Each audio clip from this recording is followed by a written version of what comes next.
It's a vibes, Kizzy, I see you. Large up yourself, big up yourself. We was knocked off by the weather. It's raining and thundering out here. Internet got knocked off, but we back on. We back on like we never left. We back at it like we never left. You know why? Cause it's a vibes.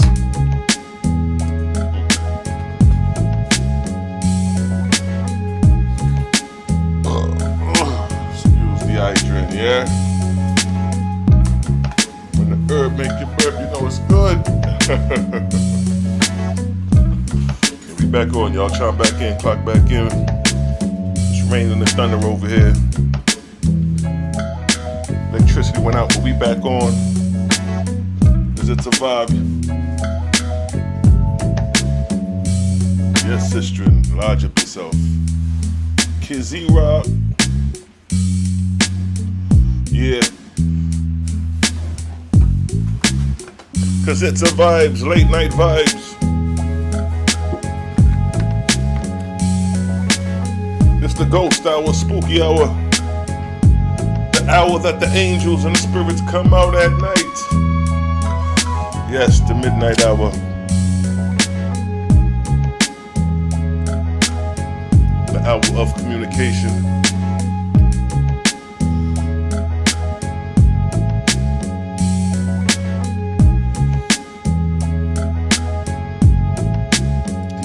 It's a vibes. Selah, Shalom TV, according to the text, as it is written. Yeah. Well, yes, family, I'm back. We got knocked off for a hot second. You know, it's storming over here. So hopefully, y'all pick back up. Hopefully, y'all get the notification that we back on. If this shit go off again, goddammit, we gonna get right back on. We gonna keep going. You dig? You know, I left off at, I was talking about the Shemites, or the lineage of the people from Persia, Mesopotamia, and showing how those people are basically Negroid people, Negroid in features, copper skin tone people that the Oahspe describes in the same manner. Oahspe describes the Persians as copper-skinned people. You dig? Copper-skinned people with lofty beards. My beard not too lofty, I trim it down some. And locks. You see the fringes on the garments. We gonna go to it. Just getting some people time to come in since we got cut off. We gonna show you that the Shemites and the Hamites had two different customs and cultures. And this is a lot of times, even today, the customs and cultures clash. What you see with the Hebrew Israelites in modern times, and the cats who's claiming to be upholding the ancient Egyptian customs and cultures of today, the customs still clash just as they did of old. You know why? Cause it's a vibes. Yeah, we're gonna talk about these Shemites. You know what I mean? Let me get into the pictures.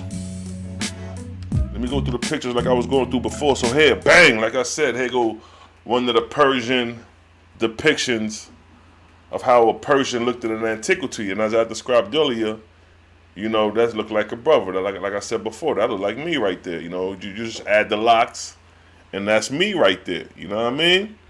So that's one description of the people from ancient Persian. Here's another depiction. It's showing you that these are brown-skinned, copper-colored skin people who have lofty hair, thick hair. Let me get another depiction. Bam, here go the side view of this view. So that's your boy Selah Shalom right there, like I said before. You know what I mean? Get a glimpse. Boom, you see me. Now get back at the depiction of Shem. Boom. That's your boy, Selah Shalom, right there in antiquity. Let me give y'all a side view of me. You know what I mean? When I came up on the scene. That's the side view. You see what I'm saying? Now, you could obviously tell that this is a brother. This is a, you know, if you want to call it a Negro, whatever name you want to call it, but I just, you know, call it brown-skinned people, copper-colored skinned people, because that's how the Oahspe describe the people of Persia. And a lot of the prophets in the Oahspe are described as having copper skin. So here's another depiction right here. Now look at this dude right here. Look at this dude right here. Look at the fringings on the garments. The Israelites always talking about how you got to uphold the fringings on the borders of the garments as a customary commandment from the Most High. But look, here go the head. They wearing the fringes too. They wearing the fringes too. But guess what? This is like how they say Nile Valley civilization, and it encompasses the whole. This is Mesopotamian civilization. This is your forefathers, Israel. This is the relief you should be showing when people say there's no proof of your existence, and show the existence of your forefathers, being the ancient Mesopotamians. Now look at this picture of this brother. You see the locks, and you see the turban. Now I'm going to go to a picture of a Rasta man with the turban sitting similar. Look at that. Look at that. Look at a Rasta man in modern times, and then look at the ancient Persian. You see the semblance? What other race of people have lofty locks and rock turbans? The ancient Egyptians didn't rock turbans. They didn't rock beards and locks. Like I said before, they consider that unclean. But when you look at the Rasta men of today, you see the same customs and culture as of the ancient Persians. You know why? Because these are the same people. Yes, these are the same people.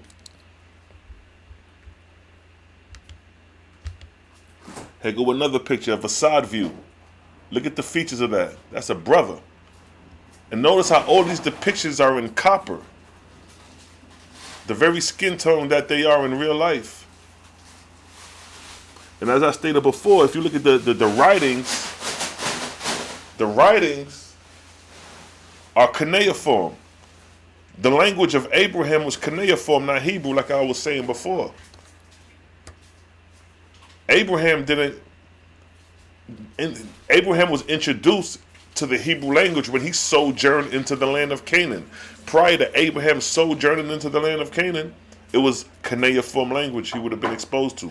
Cuneiform is found in Iraq all the way to Syria, so that's the whole Mesopotamia. That's damn near the whole Levant. And again, coming back to the Rasta, boom. This is what I'm saying. These people, the Rasta man, them. Now let's get another picture. You see the Rasta with the turban.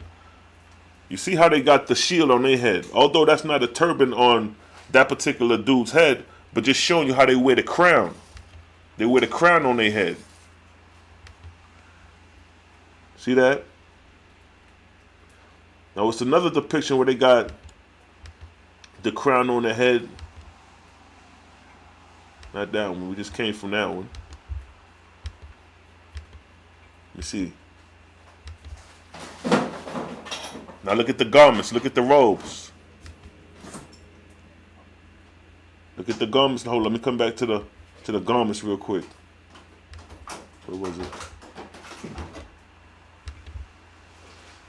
Look at the garments on the Rasta man them. And then look at the garments on the Shemites. See the similarity? See the similarity? See that? See that? But it's this one picture I want to get. This one right here. That one right there. You see the turban? See the turban? See the turban? See the turban? See that? What I'm showing you is customs and culture from ancient Persia and how it coincides with the modern day Rastafarian tradition and culture. Showing you that the Shemites came through Africa and ended up in the west coast in the Caribbean, South America, and North America. These same people, these ancient Persians, ended up way over here. Because the Persians of today don't look nothing like this. So again, you see the turban on the ancient Persian and you see the turban on the Rastaman them. Understand that, my lad.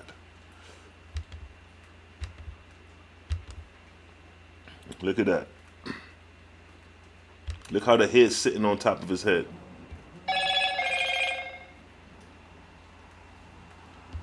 Now we go coming back to the Persian. See that? Look how the Nazi's sitting on them head there.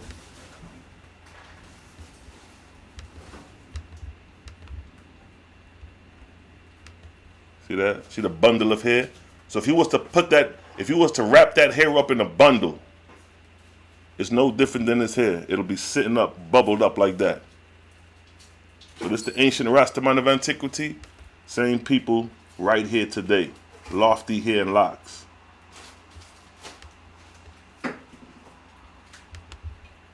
See that?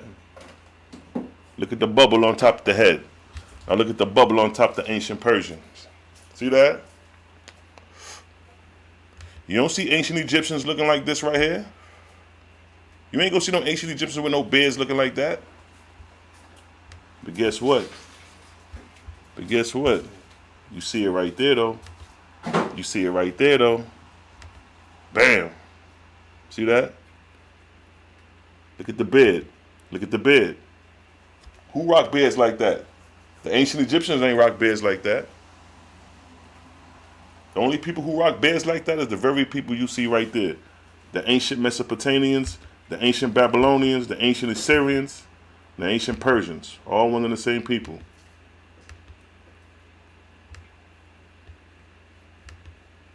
All one and the same ras-clad people, yeah?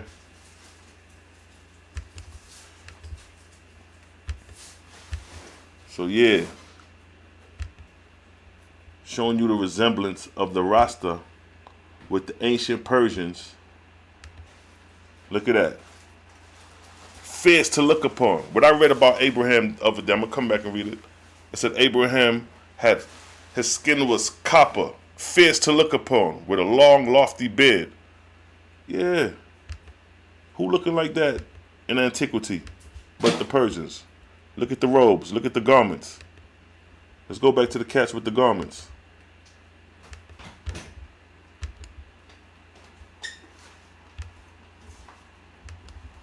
Look at the cats with the garments. Look at the Rasta with their garments. You see how I was hanging down, draping down? Look how I was draping on the ancient Persians. Same shit.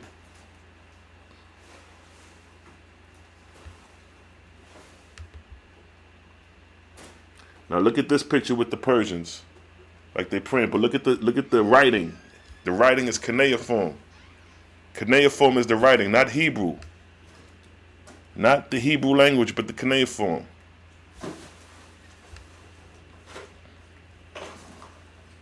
So Abraham would have been familiar with the cuneiform language prior to adopting the Hebrew language from his sojourn in Canaan.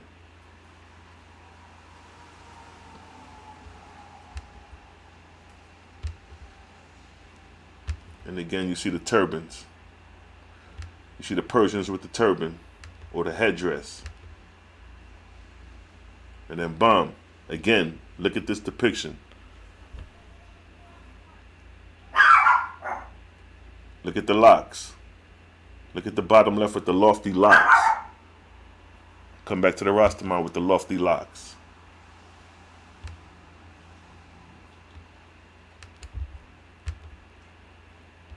Look at the locks. Look at the locks. See that? Who wear hair like that? Who wear hair like that? But we. The Rastaman them in the Caribbeans. Who wear hair like that? Look how naughty the man them hair is, yo. Look at that. Thick, lofty locks. Congo bongo locks. You see on the Persians and you see on the Rastaman today. Look at the turban.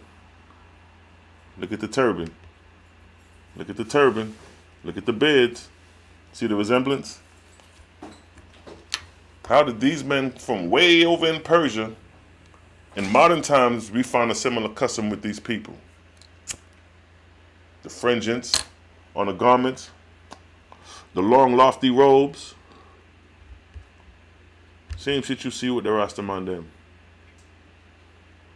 Look at that side view. Look at the bed. Look at the robes. See it again? Look at the side view. Look at the side view. Look at that. Come on, yo. Remember, the ancient Egyptians didn't consider long hair and long beards, facial hair. They consider that unsanitary. See the resemblance? Bang! Now I'm going to read you a description in the Oahspe where it talks about and gives a description of the Persians. So in the Book of Wars Against Jehovah, chapter 21, verse 1, it states, "Thus laid the three great countries, Arabia, Persia, and Hellas, of which Persia was mightiest people with very giants." Alright, so they're gonna give a description of the Persians right here. So let me go back to this particular icon right here while I read this verse. So it states, "Thus laid the three great countries, Arabia, Persia, and Hellas, of which Persia was mightiest." Now this is during the 23rd arc cycle after the creation of man, 4th millennium BC to 15th century BC. Within that time period is what they're talking about right here. So it says, "Of which Persia was the mightiest people, with very giants, lofty bearing men and women, of red copper colored." See that? Oahspe is telling you that these people are copper colored. And it says what? "With an abundance of long black hair, high in the nose and cheekbone." Look at that. They giving you a precise description of the Persians in the Oahspe, lining up with how they really look in antiquity. So again, let's run that back a little. The Persians was the mightiest people with very giants, lofty bearing men and women, of red copper colored, with an abundance of long black hair, high in the nose and cheekbones, with determined jaws, and eyes to charm and command. Look at that. Mostly full-blooded Ahuans, half-breeds between the Ions and the borrowers in the ground, the brown people, dull and stupid. The Persians were of proud race, built in great comeliness by the god Apollo the first, whose high race office was to fashion the breeds of mortals into noble forms. Foremost in all the world was Persia in all great deeds, and in men of learning, and in ancient wars. It was here great Zarathustra was born, and raised for Jehovah's voice in corporeal worlds. So right there is giving you a description of these people. Just as you see in the depiction, it's the same description that the Oahspe gives you. The same description. Lofty beards. So what does it say? Look. Red copper colored. Right there. And then what else is stated about them? With an abundance of long black hair, as you see in the icon. High in the nose and cheekbones. See that? You can see that in that description right there as well. With determined jaws and eyes to charm and command. See that? They giving you a physical description of how the Persians look, and it fits the very description that we have of them in antiquity. It fits the very same picture that you see of them in antiquity.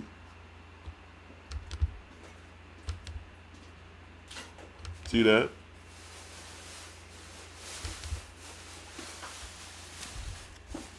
Again, copper colored with an abundance of long black hair, high in the nose and cheekbones, with determined jaws and eyes to charm and command. So the Owaspe is giving you a description of these people. Now they're going to give you a description of the society and how they were living. So it states here, here the first great city of the sun was built, Oahspe, whose king inspired to rule all the world. And the great riches among men were first tolerated by the gods. So the very first concept of a new world order was here in Persia first. The first concept of a new world order started then, 6,000 years ago. So now, next verse. A strip of the Persian land cut between Japheth and Shem, or India, and extended to the sea in the far east. But the great body lay to the west, covering the Afghan mountains, still plentiful. What's that? Where am I? I got sidetracked. Still plentiful in lions and tigers and great serpents. In these mountains came the Ahuan hunters.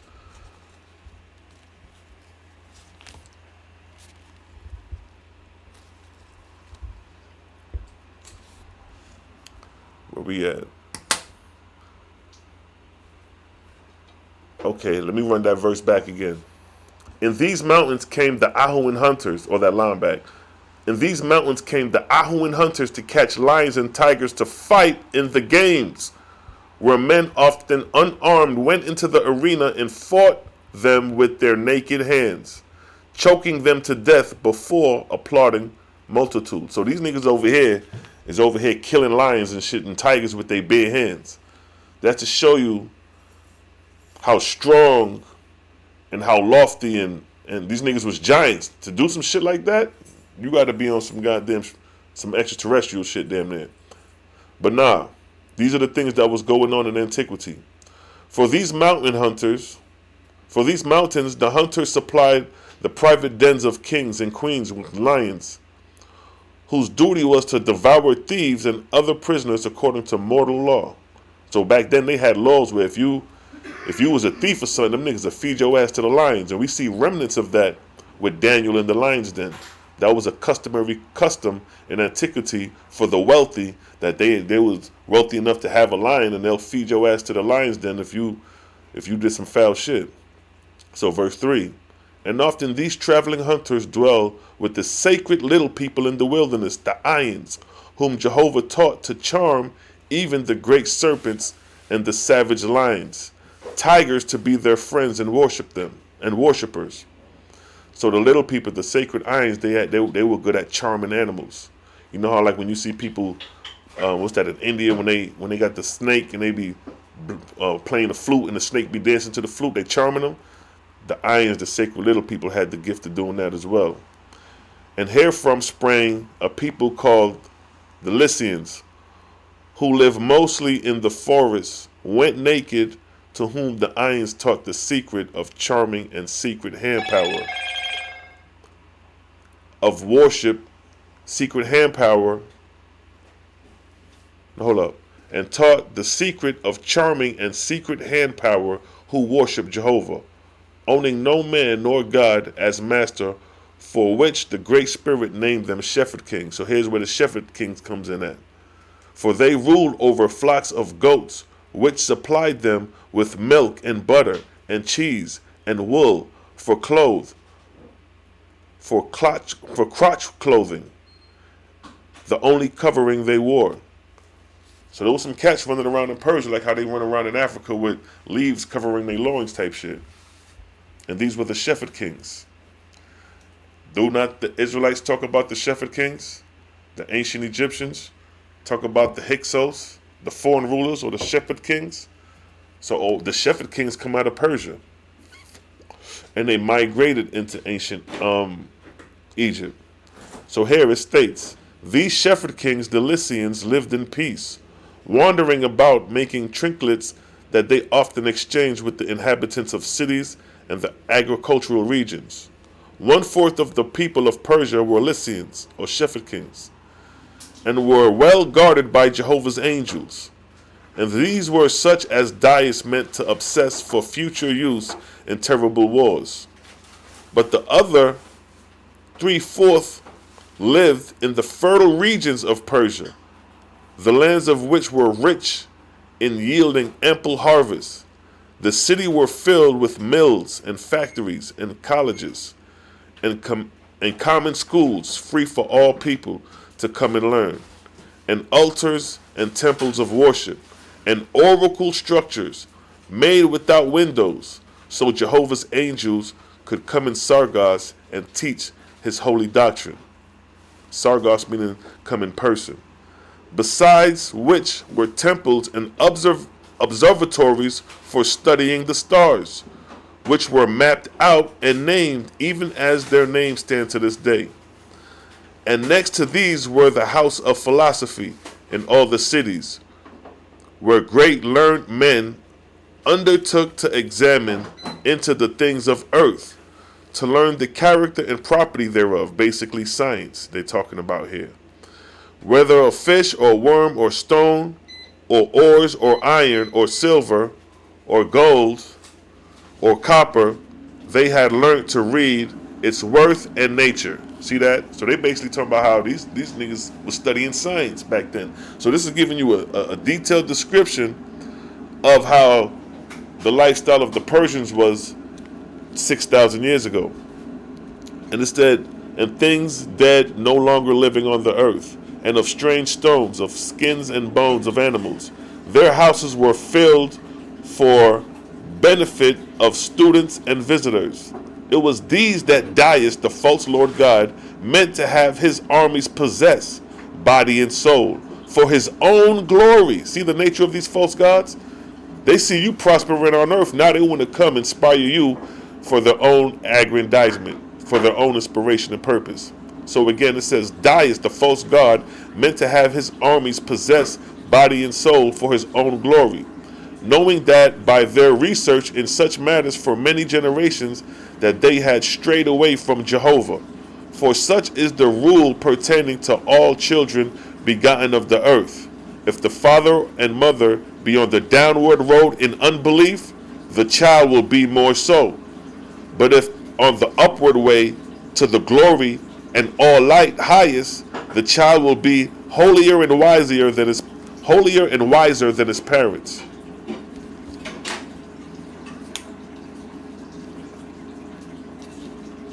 Verse 5. In olden times, the gods had inspired the Persians to migrate toward the west and inhabit the land of Hellas, also a country of giants, but less given to rites and ceremonies, and they carried with them the three languages, the Panic of China or Japheth, the Vedic of Shem or India, and the Persian. And because they used the same sounds mostly, but different written characters, a confused language sprang out of these and was called Phoenician. And the people thus speaking were called Phoenician. That is to say, we will use the same sounds, but take to our judgment to use whatsoever writing character we choose. Now what they're talking about right there is the Phoenician language. And it states, hence, Phoenicia is the first and oldest of mortal made languages. And this was styled in heaven the period of the emancipation of mortals from the dictatorship of angels in regard to written signs and characters and words. Jehovah has said, in that respect, man on earth had advanced enough to stand alone, and it was so. For from this time forth, neither Jehovah nor his angels have given any new language or written characters to mortals. And all languages that have come from that time onward are but the combinations and branches and amalgamations and malformations of what existed then on the earth. See that? See that? So the Phoenician language is an amalgamated language stemming from three other languages. The Panic language, the language of signs and symbols, petroglyphs. And then it says the Vedic and the Persian. The Persian is the cuneiform. And out of those languages sprang what you would consider the Hebrew language. Where's the Hebrew language? Let me see if I can get a picture of the Hebrew language real quick. Would that be in here?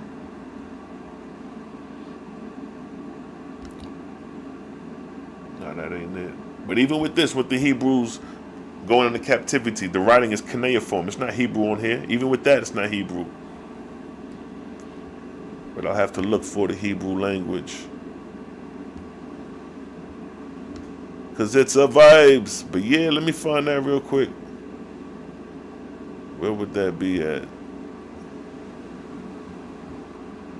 The Hebrew language, where I had that at. No, that ain't up in there. Vision of Constantine. We're gonna come back to them bittersweets. There we go. There we go. There go the cuneiform. The Phoenician, I mean. That's the Phoenician language right there. What you call the Paleo-Hebrew is the Phoenician language. And the language of your forefather, Israel, stop playing, is that right there. That's the cuneiform. That's the cuneiform language. That's the language of Abraham. That's the language that they spoke in Persia. Look at all the evidence that I'm about to show right now of the cuneiform language in antiquity, in ancient times, to prove that the Persian people spoke the cuneiform language, and Abraham, being coming out of that flock, would have spoke cuneiform prior to his descendants learning what? The Paleo-Hebrew. Abraham spoke this, his descendants spoke. Where that? Hold up. Bong. Oh, that's the ancient Egyptian joint. Right there. So that's what the descendants of Abraham spoke. The Phoenician language, the Paleo-Hebrew, or Proto-Canaanite. And Abraham spoke that language, the cuneiform language, because that's the language of his birthplace. He didn't encounter this language until he came into the land of Canaan. So when he sojourned in Canaan is when he was introduced to the Phoenician language. Prior to his sojourn in the land of Canaan, he was speaking cuneiform.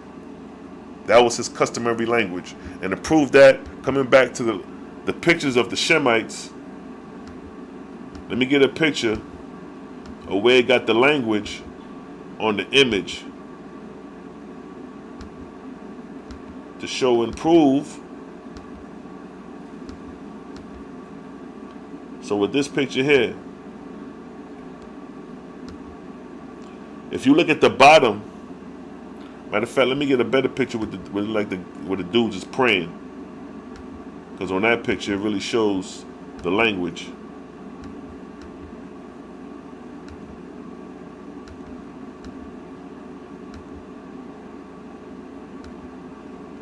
See if, oh, there you go right there.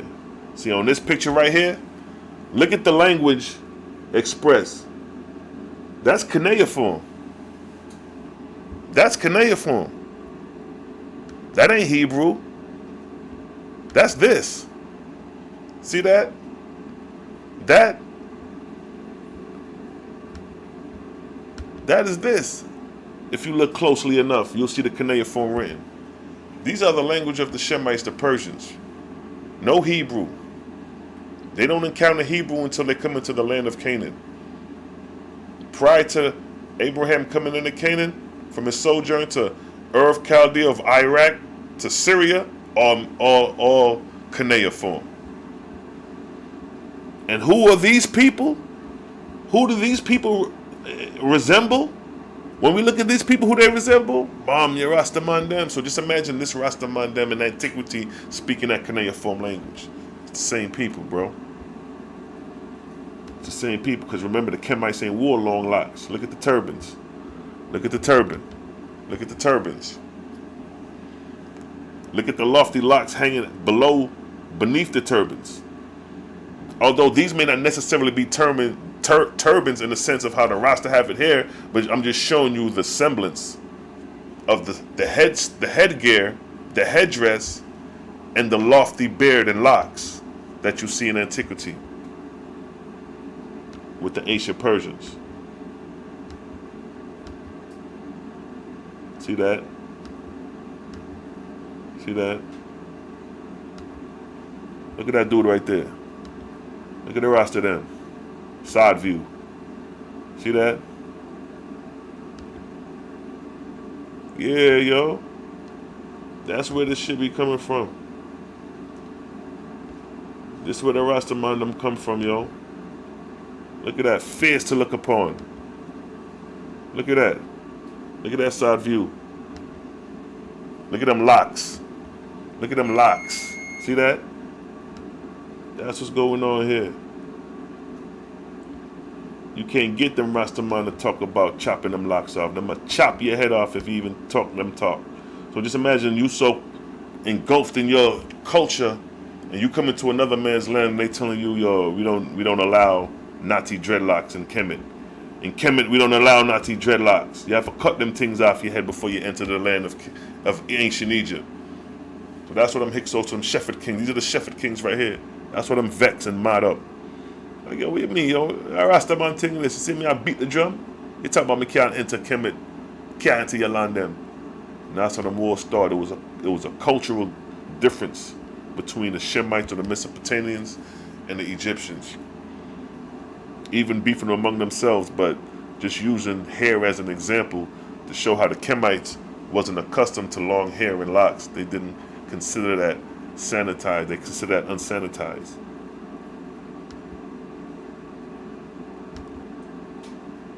See that? So in the Owaspe, it gives you a great description of how these Persians would have looked. Another depiction of the same guy with a close-up, the actual picture. See that?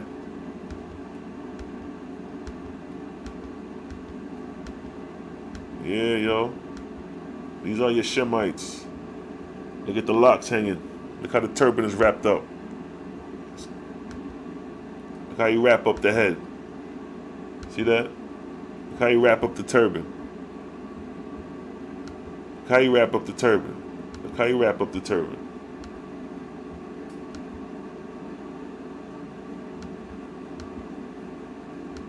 Let's get down right there. Bang. Look how you wrap up the turban. See the semblance? Same custom, same culture.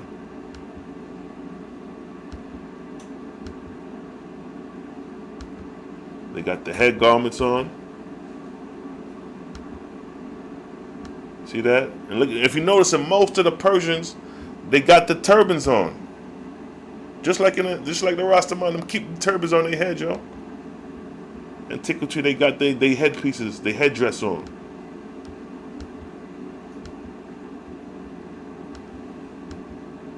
See that?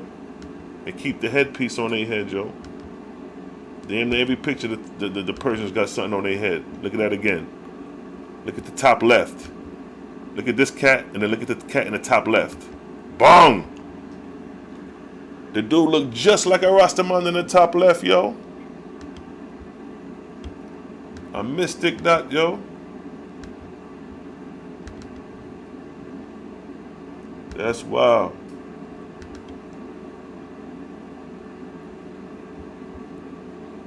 Yeah, that's what I'm saying. These things run deep, yo. When you start to connect the people of ancient times to now and see the resemblance, you know what I mean? Same headdress, yo. It's like the Rastaman at the top left saying like, yo, blessed my Lord, Jah Rastafari, highly I Selassie. That's exactly what he looked like he's saying on the top left with the turban. And then when you come back to the Rastaman, see? Same, yo, where you say king, blessed my Lord, highly I Jah Rastafari. And when you come back to this picture up here, it's the same thing. Yo, where you say big man, blessed my Lord, highly I Jah Rastafari. Them niggas was doing that shit back then as far as the customs and culture, the gestures, the clothing, the garments. Yeah, man.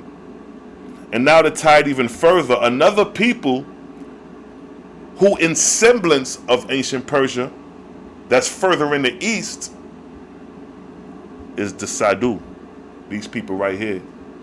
The Sadhu people of India is another set of people who wear the lofty locks and long beards.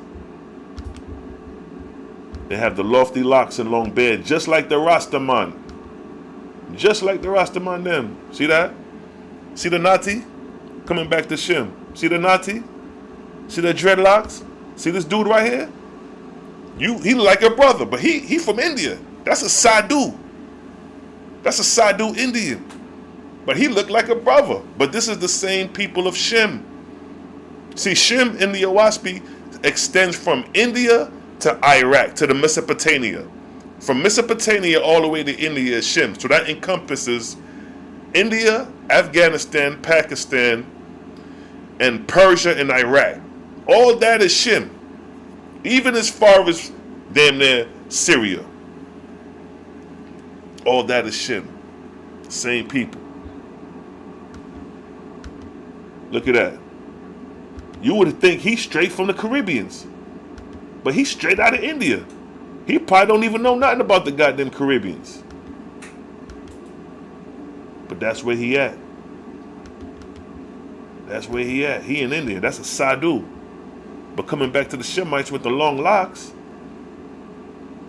With the long locks. Showing you similar customs and culture. Bong. If I would have never told, if I would have said, yo, this is my uncle from Jamaica, you would have believed me. But this man is from straight India. Showing you the similar phenotypes of East Indians looking like Negroids. Having no connection to Ham or Africa. Showing you these are the Shem, you got Shem, Ham, Japheth, but these ain't people, but fleets of people who existed after the flood. So you could have had Negroid looking people in all fleets. And then another picture we got of the Sadhu.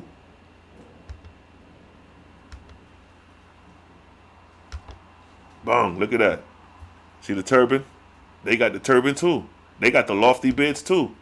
But the difference with them is that their beards is not curling like Congolese, like Congo, like Bongo Congo. What we call Bongo Congo, like meaning thick ass hair. Meaning like this shit here. See how thick his natty is? See how thick his hair is? That falls more into this. Look at the bottom right and left. See how thick their hair is? It falls like that, but that still don't distinguish or separates the Sadhu, because you have Sadhu with the thick locks as well. But their hair is more straight than ours.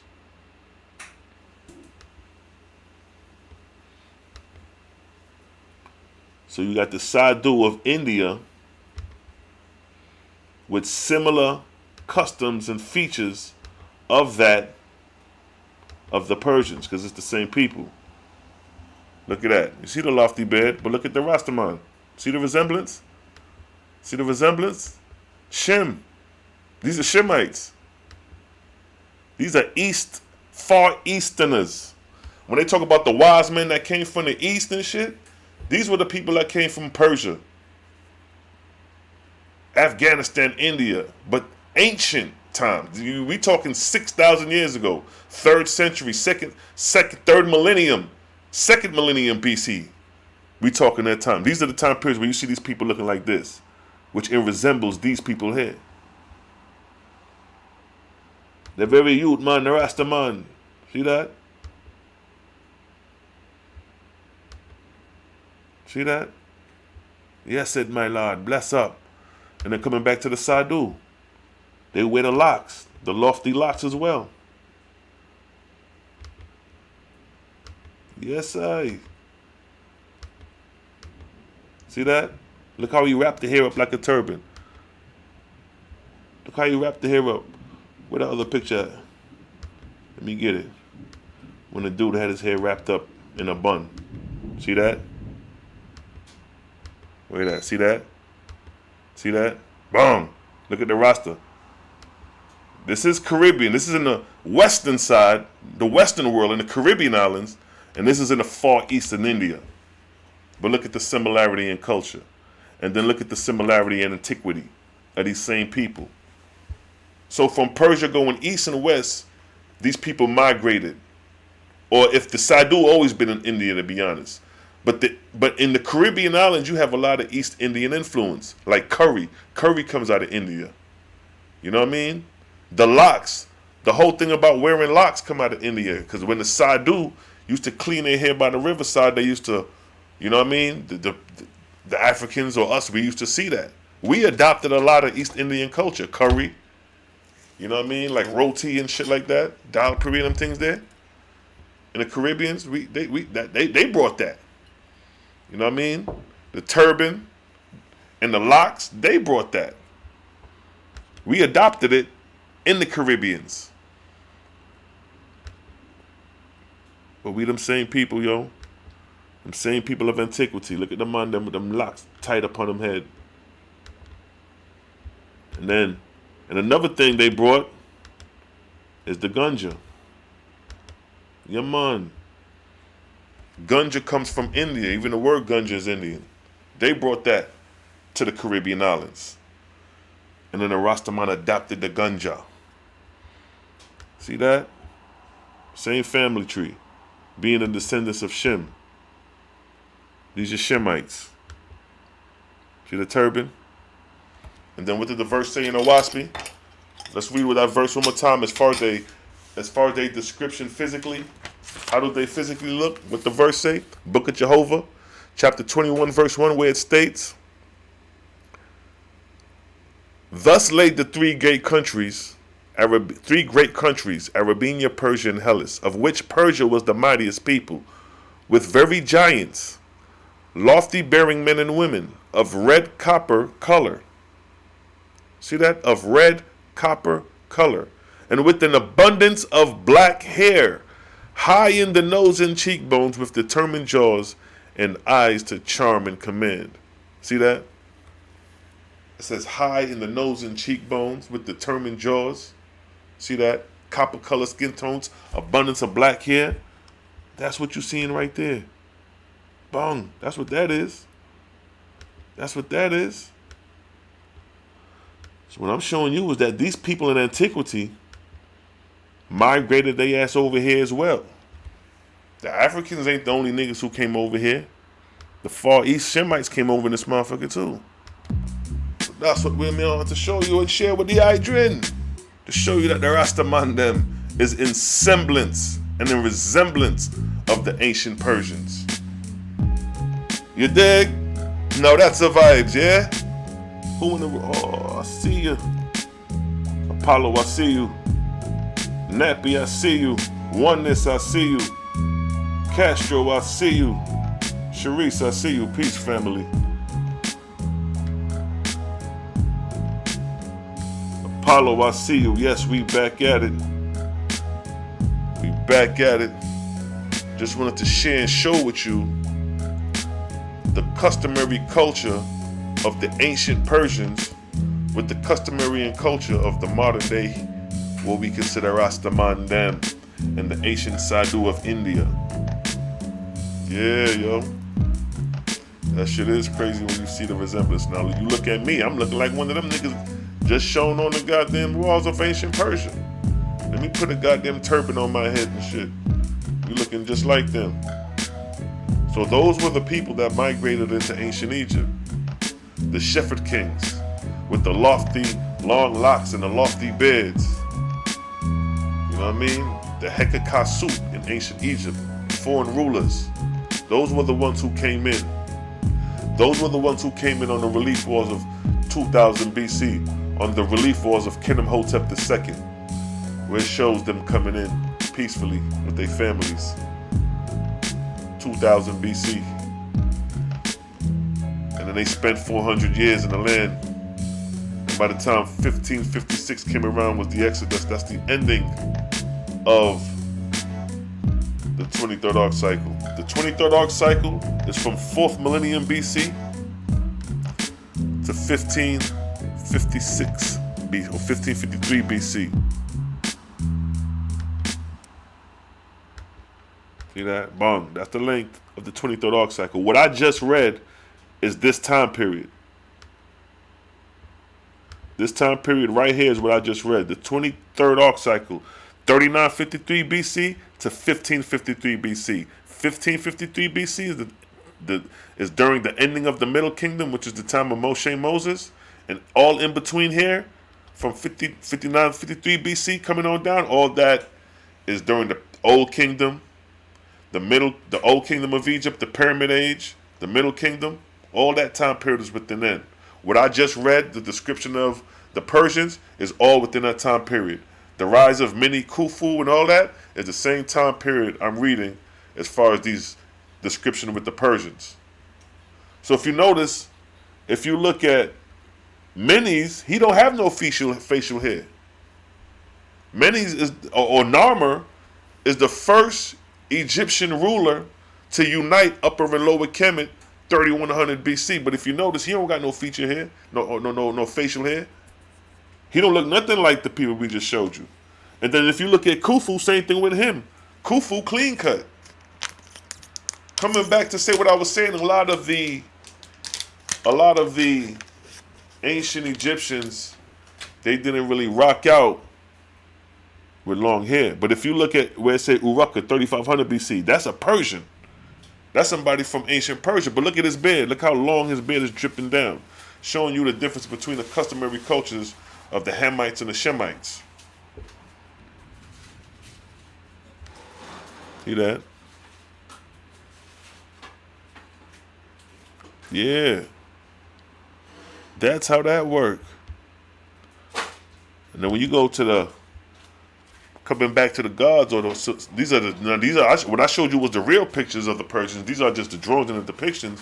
But again, it's showing you the lofty beds. Showing you the lofty beds. See that?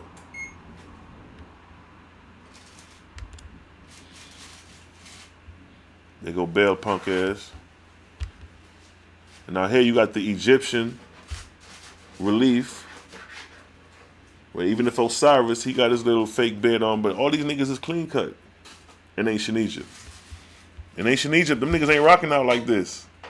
You came into ancient Egypt looking like this, them niggas like, nah, nigga, you gotta turn around. You gotta go, bro. Come looking like a damn king like that, like, nah, yo, what's up with all that? What's up with all that? Nah, you gotta go. Or you coming in looking like this, smoking a ganja, like, nah, yo, we don't do that here. See that? It's the Sadhu of India. The Sadhu of India and the Rastaman has very similar customary cultures because the Sadhu came to India as indentured servants in the 1800s.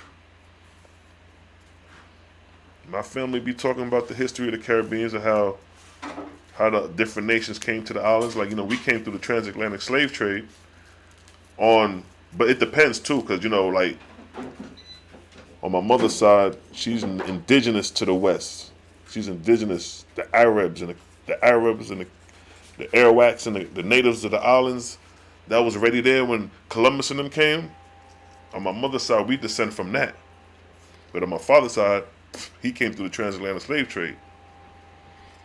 So I have some indigenous to this west side through the Caribbean Arawaks. But then you have the Sadhu people of India who came as indentured servants to the Caribbeans. And when they came, they brought what? They brought their ganja, they brought their customs and their culture, and we adopted it. We adopted it. Hands down. We adopted the goddamn some of the Sadhu. These niggas out of India. You see a Rasta man looking just like that in Jamaica today. You would think he was from Jamaica. He from India. That's a Sadhu. So just imagine indentured servants coming from India looking like that coming to the Caribbeans.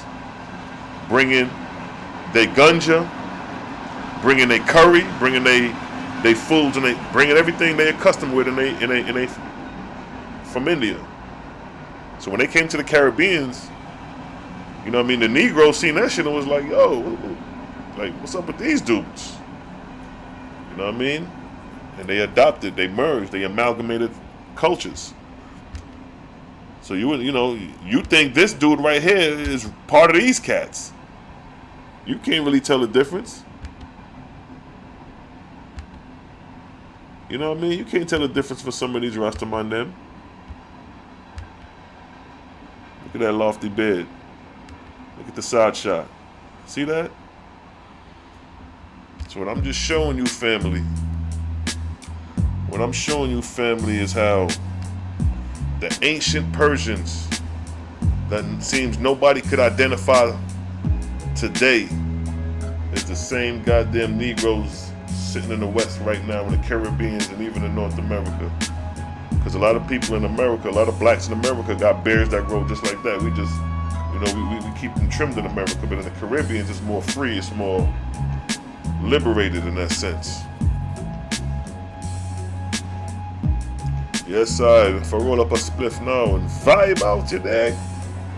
Yes, dropping some gems today, touching on some local history now. You know what I mean? Touch on the local history too. See, we touch on spirituality and history, you know what I mean? Touch on it both. I give you a little history every now and then. You know what I mean? That's a train or whatever, if y'all hear that. If y'all can hear that, that's a train. I live by a train track. Yeah, there we go. Back to tranquility and quietness. Ja! But it's a mystic how the ancient Persians look like the Rastaman of the Caribbean, yo. That shit is deep. And the Sadhu of India. Showing you that the Negroid features were in Persia in antiquity. The Persians that you see today is not the Persians of antiquity. Ain't no Persians today with some thick-ass locks like that we just showed you. Show me one Persians today right now in that land of Persia, Iraq, that got thick-ass locks like that we just showed you. Show me one. Honestly, the Persians, if you ask me, they look no different than a Spaniard. You know what I mean? It's like outside of black and Caucasian, it's like everybody Spaniard, like a Mexican, a Spaniard, a Puerto Rican, or a damn a nigga could be from India. You could confuse a nigga with a Spaniard easily, yo. Easy. A Persian, a Peruvian, somebody from Peru. You could put somebody from Peru and somebody from goddamn Persia right next to each other, and you wouldn't know the goddamn difference. Next time I'll get a picture and put it up and show what I'm saying, to show how, like, you could be way over here in the planet and way over here in the planet, and people could still have similar customs and cultures and even features.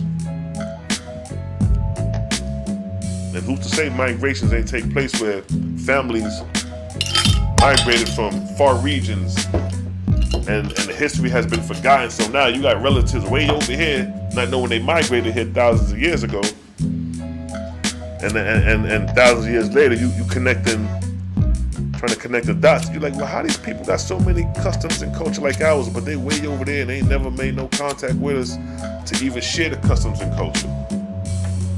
Because it may have took some migrations thousands of years ago when they brought their customs and culture with them.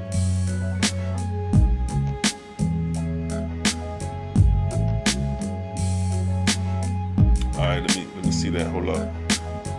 We got a question. What's the question? Let me see what the question is. When the spirits die and visit you, do they stay for a time or engraft on you? Now that determines on the spirit itself. Now, if we're dealing with like the guardian angels, so for example, let me give you a verse about the guardian angels. I'll give you a verse about how the guardian angels, they stick around and watch you as guardians, as almost like parents, like children to parents. You know, they watch over mortals. So here in the Book of Jehovah,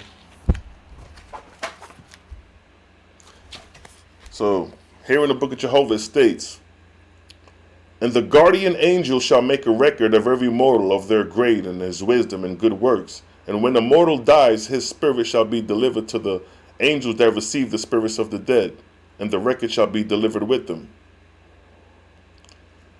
With the record into such places in these heavens as is adapted to his grade, where he shall be put to labor in school according to the place and resurrection which I created."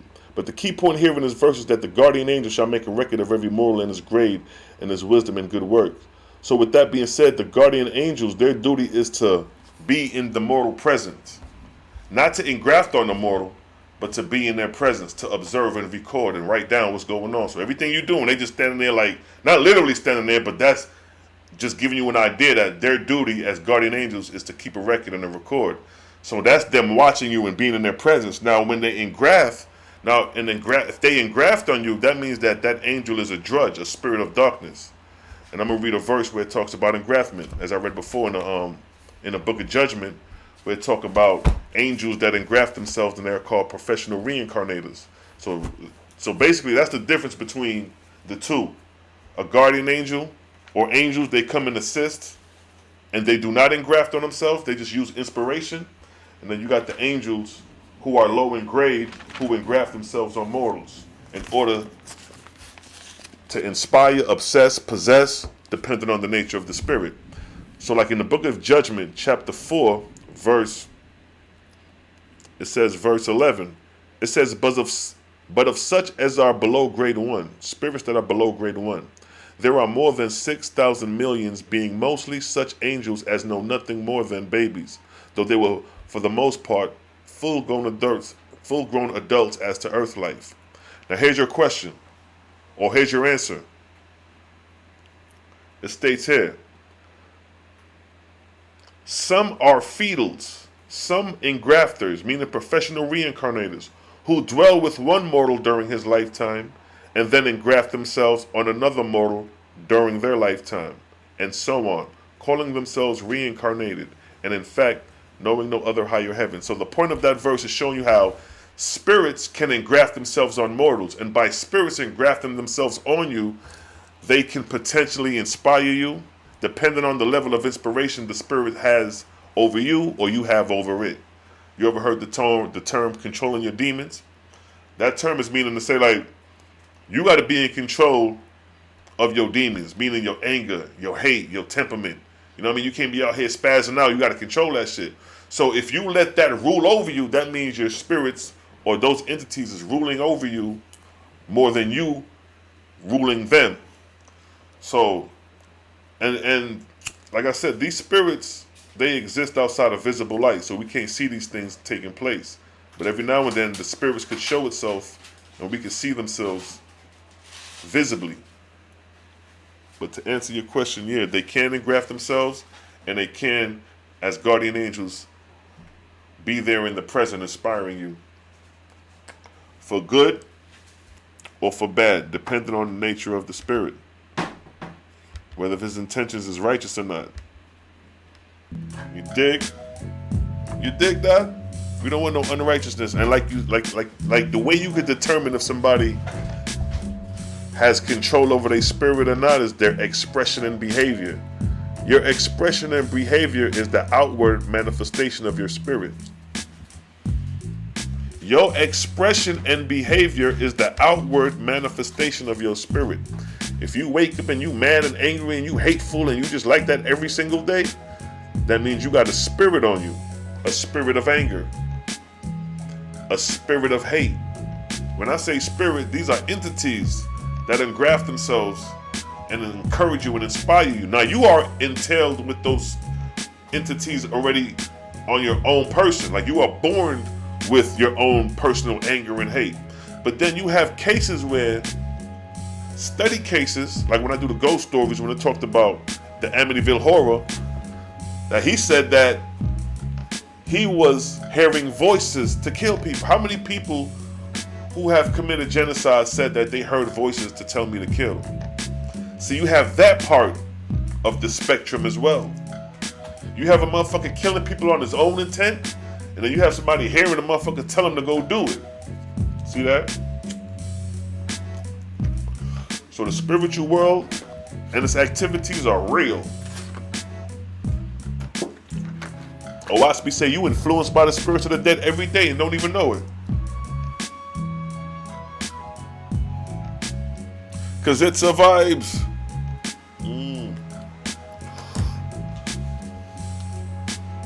So we just clarified the Shemites, the ancient Shemites, as Negroids, having Negroid features, Rastafarian customs and culture.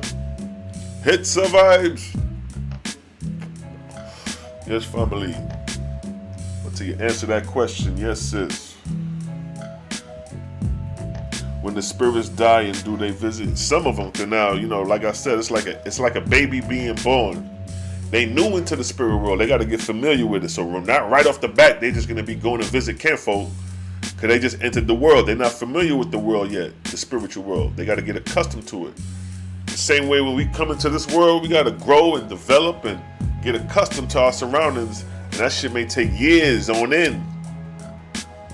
It may take a baby a whole 2 years before he realizes he's consciously and he has a self-identity. You know what I'm saying? When a baby comes into the world, he don't know nothing. Goo Goo Gaga is his language. He don't know. He'll try to eat his foot. He'll try to eat his... He don't know. A baby don't know nothing. He has to be taught everything by his predecessor, his parents. So when we cross over in spirit, we follow those same rules. We don't know nothing when we cross over. We're going to be solely dependent on those already in the realm to be responsible for taking care of us. This is what the angels called asafs are. The angels that receive the spirits of the dead. Their duty is to take care of you. So when you cross over in spirit, this motherfucking shit already set up. You know what I mean? I don't care if you die in your sleep, if you die in a car crash, if you die in a damn swimming pool, if you die in a plane crash, it's already spiritually set up how the spirits of the dead shall be handled, regardless of the nature of the death. So if you burn up in a fire and you burn and you die in that heat of passion, that flight of fear, you die like that. There's angels that are skilled in dealing with spirits that cross over in that nature and condition.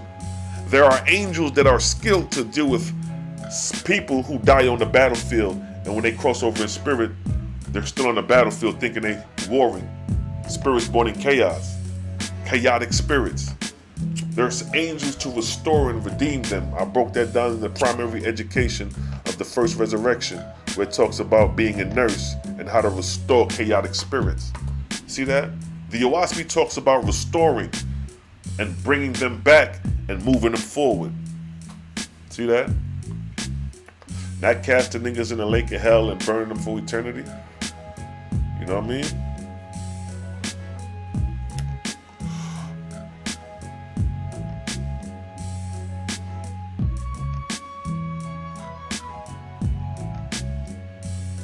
Yeah, I believe that, yo. See, people sleep on the paranormal, the higher abnormal activities and stuff like that. People sleep on that. They think that shit spookism.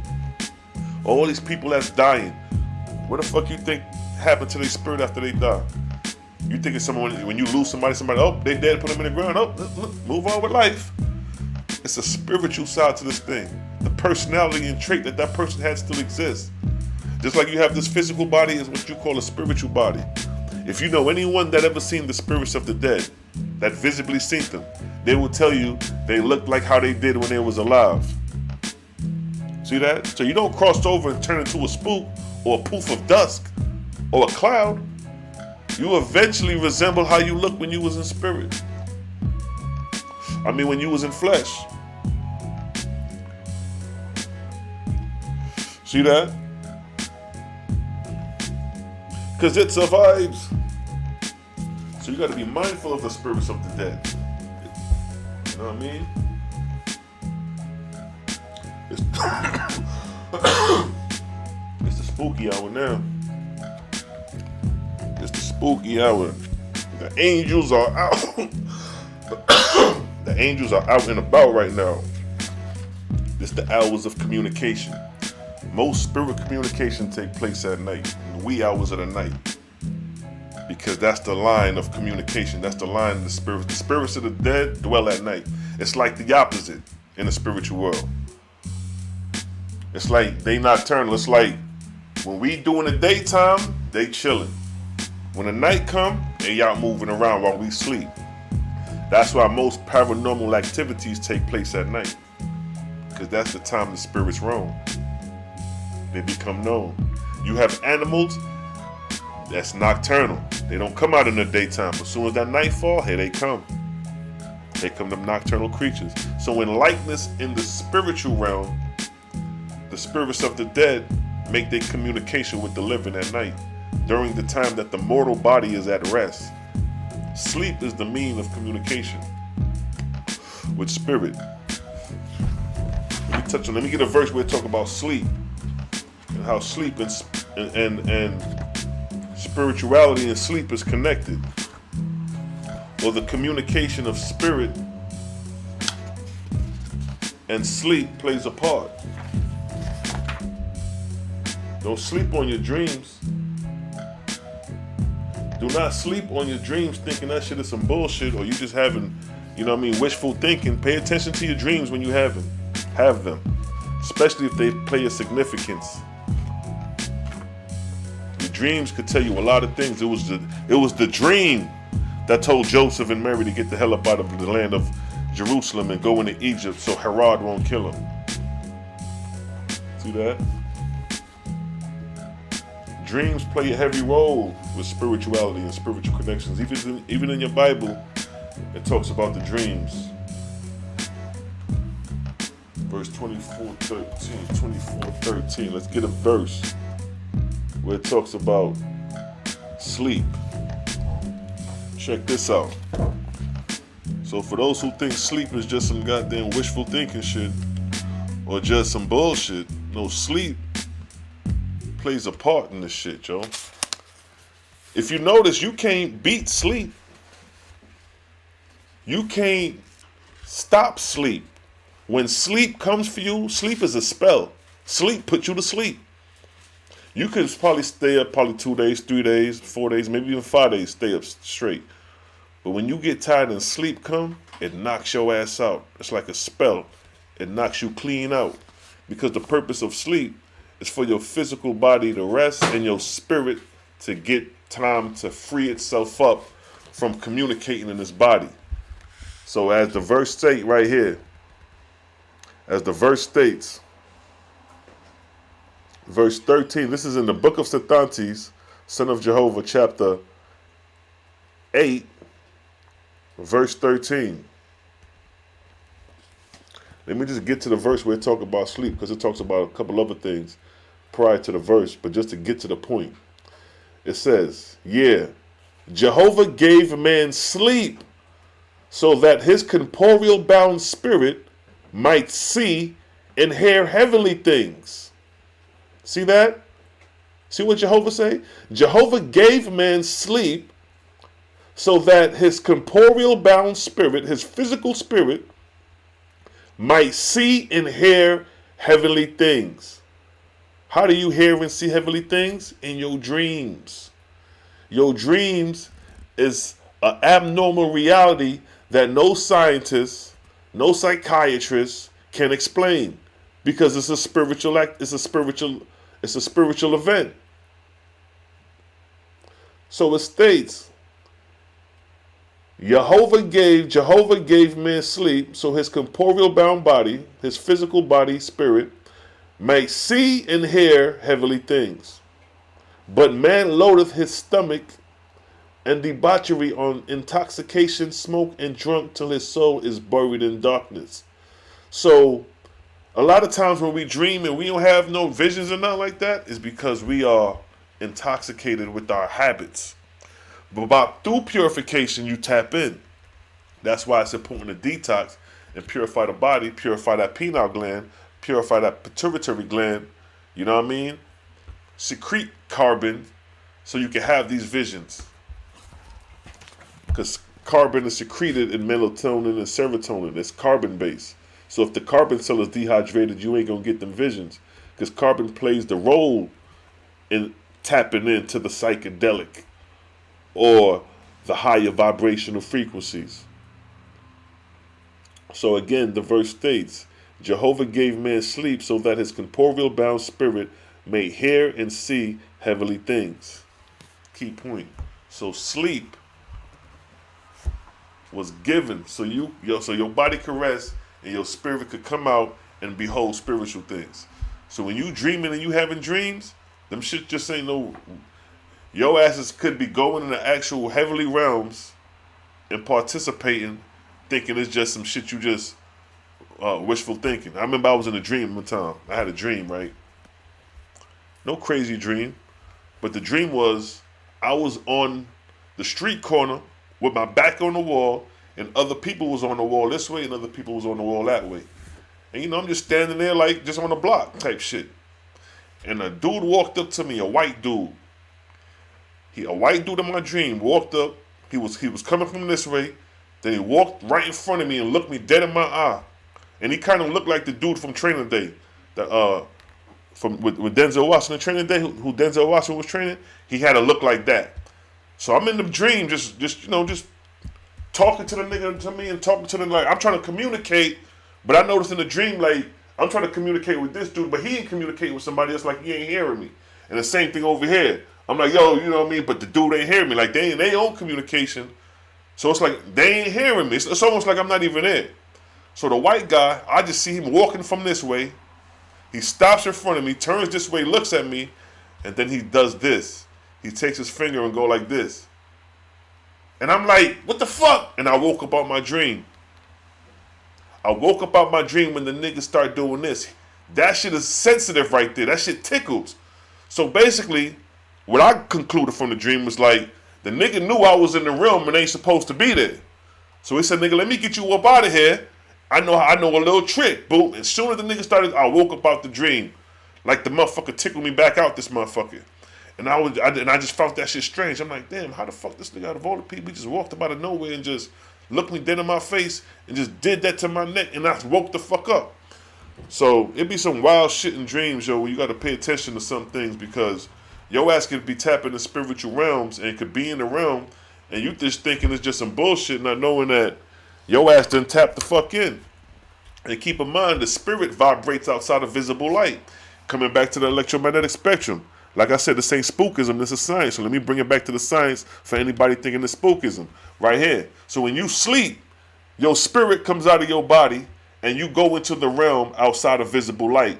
Just like the verse said, sleep I gave that his corporeal bound spirit may see and hear heavenly things. How can you see and hear heavenly things? You would have to be vibrating at a vibrational frequency outside of visible light, outside of 700 to 400 nanometers. And your spirit is moving in that realm outside of visible light. So when you tap in and you start seeing shit, you done tapped into a realm outside of visible light, but there's physicality there existing in the vibrational frequency of that realm. See that? So it's not spookism we dealing with when we talk about dreams. We talking about the spirit leaving the body momentarily to get a break from this motherfucker and then coming back when you wake up. Now, I know this shit seems bugged out, but I know this shit real, because it's a couple dreams I had where when it was towards the ending of the dream, I may not even remember the dream, but I just remember the part with me coming back to my body. So it's like the way my dreams of me coming back to my body, it's like I'm falling. It's almost like I'm falling off a 2-story building and I lose consciousness. And at that moment I lose consciousness. Oh, you know, like you on a roller coaster, a high-ass roller coaster, and that roller coaster about to dip. And that drop is so fearful to look up, to view, you just pass out. When I'm coming back to my body after dreams, that's how get on the earth plane, you moving up and out. The spiritual body vibrates, is lighter than the physical body. So you are automatically going up. Take a balloon that's light and you let it go, it floats. So the spiritual body is lighter than the physical body. The reason we can't float is because of the density of the physical body. But the spiritual body doesn't contain the density of the physical body. So as soon as the spiritual body leaves this shit, it's up and out. It's like, oh shit, hold up, nigga. Let me control this shit. Because the spiritual body is light. So when we cross over and have dreams, we up and out. And then we tap in the realms, different area in the heavens. Because the heaven is broad, very broad. And there's different localities. You got cities in the heavens, hospitals in the heavens, factories. You got green pastures in the heavens. You got oceans.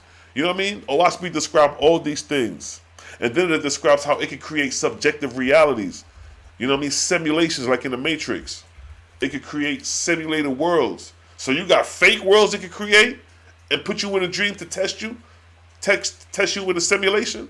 Like how he did Neil, like how Morpheus did Neo when he tested him with the jump. First, they was in a white room. You know, he's standing on the foundation. Then he uploaded the program, which is the subjective reality, and now he's standing on the building all of a sudden. But before he knew that he wasn't standing on no building, but now the reality through the subjective reality, it confined his reality to that now. So that subjective reality that he knows is an illusion becomes real now. So he's looking at the building, looking down like, damn, I got to jump to the next side, but if I'm going to fall.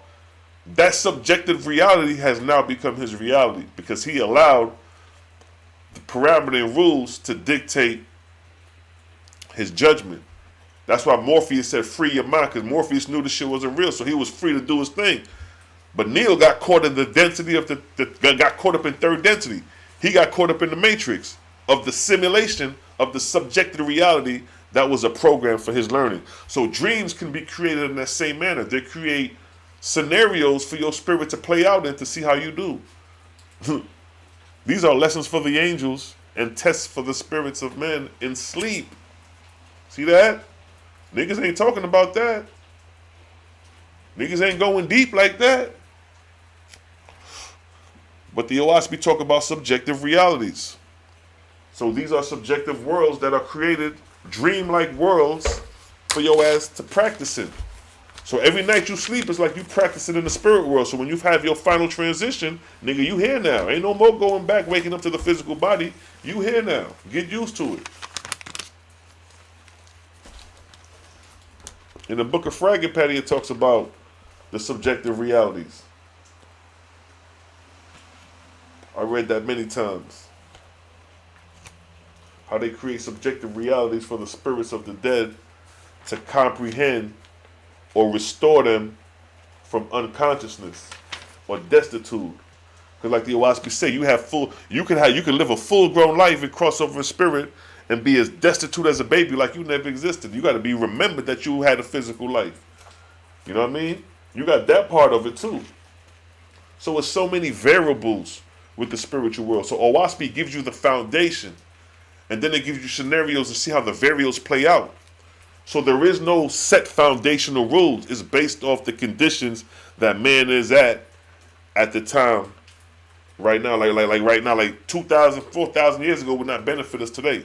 We driving automobiles. We ain't riding horsebacks and camels no more. So if angels had to deal with us today, it'll have to be a different mindset of dealing with our ancestors who was dealing with, you know, camels and horseback riding. You know what I mean? Now we pulling up in big boy whips, helicopters, planes. The angels got to deal with us on a whole nother level. Now they got to show improve. Because we like, back in antiquity, y'all just appeared in white garments. But now we driving the flag. Y'all got to come with some flashy. Y'all got to come with some super spaceship that's going to make niggas be like, yo, them niggas is the niggas. Because we already think as humans, we think we on top. We got the space station. We got nigga. We gods. God got to prove himself to us now because we didn't prove to ourselves we God based off the technology and creation we created. So when the extraterrestrials, celestials make their appearance, it could be grandeur based off our ego and pride of thinking we done got somewhere because we know a little bit of technology. You dig? Because it's forever a vibes, yeah? Bring up some music. Yes, I. You hear that? You hear that? It's a vibes. Love to read Fragapati. Yeah, Fragapati's a cold-blooded book. That's probably one of the coldest books in Oahspe, Fragapati, along with the story of Zarathustra. Zarathustra is one of the coldest stories in the Oahspe. I think Zarathustra and the story of the prophet China, where you get the name China. In the Oahspe, it was a prophet named China, and that's what the name China come from. But that story is another cold-blooded story, very, very miraculous. A lot of miracles and magic going on in ancient Japheth. The mystery schools really came out of them. Them niggas was doing some magical shit back then. One day I'll do a vibes on the prophet China and touch on the miracles that they was doing in China. Shebrew 144, what it do? It's a vibes, you're done, no?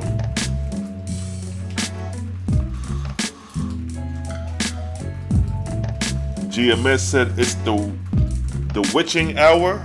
Well, they're not lying. They writing exact, because the spirits of darkness do come out at night. So the spirits of darkness come out at night to inspire mortals, because you got spirits of the dead that's trying to get back in bodies. They trying to engraft themselves on mortals. But you have a guardian angel that's there to prevent that from happening. That's why you okay and you sane and you ain't crazy. But you have people out here that are possessed and obsessed. Look at the story of The Exorcist, the movie The Exorcist. That's a story of a person who got possessed by his spirit. The spirit engrafted themselves on the person and controlled the body of that person, speaking through that person, controlling their spirit, suppressing your spirit. That's like a spirit entering me, suppressing how I'm talking now, and I'm start talking like that. You're like, where the fuck happened to Selah, Shalom?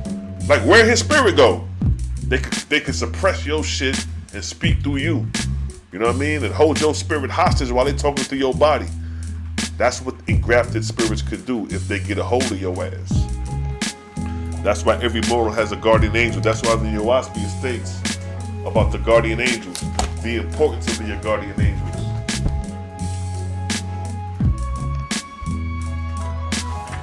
The guardian angels, that's their duty.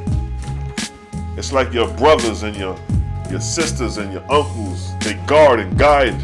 If anybody come to you, they're gonna defend you. They're gonna get them before they get you. That's what your guardian do. You know what I mean? That's what it's called, guardian. They're there to guard you, prevent evil spirits from attacking your spirit, your physical body, because they could possess it.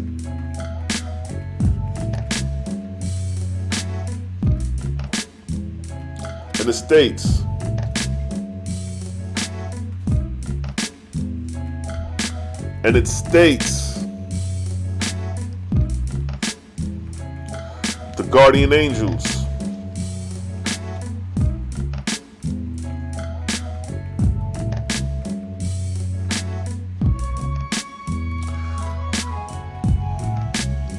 hits and vibes. Now check this in the Book of Jehovah, chapter 7, verse 26. It states, in reference to the guardian angel, behold, I make this a willing service on your own part, because ye have bound your affection on the earth to your own kin, ye willingly become guardian angels over mortals.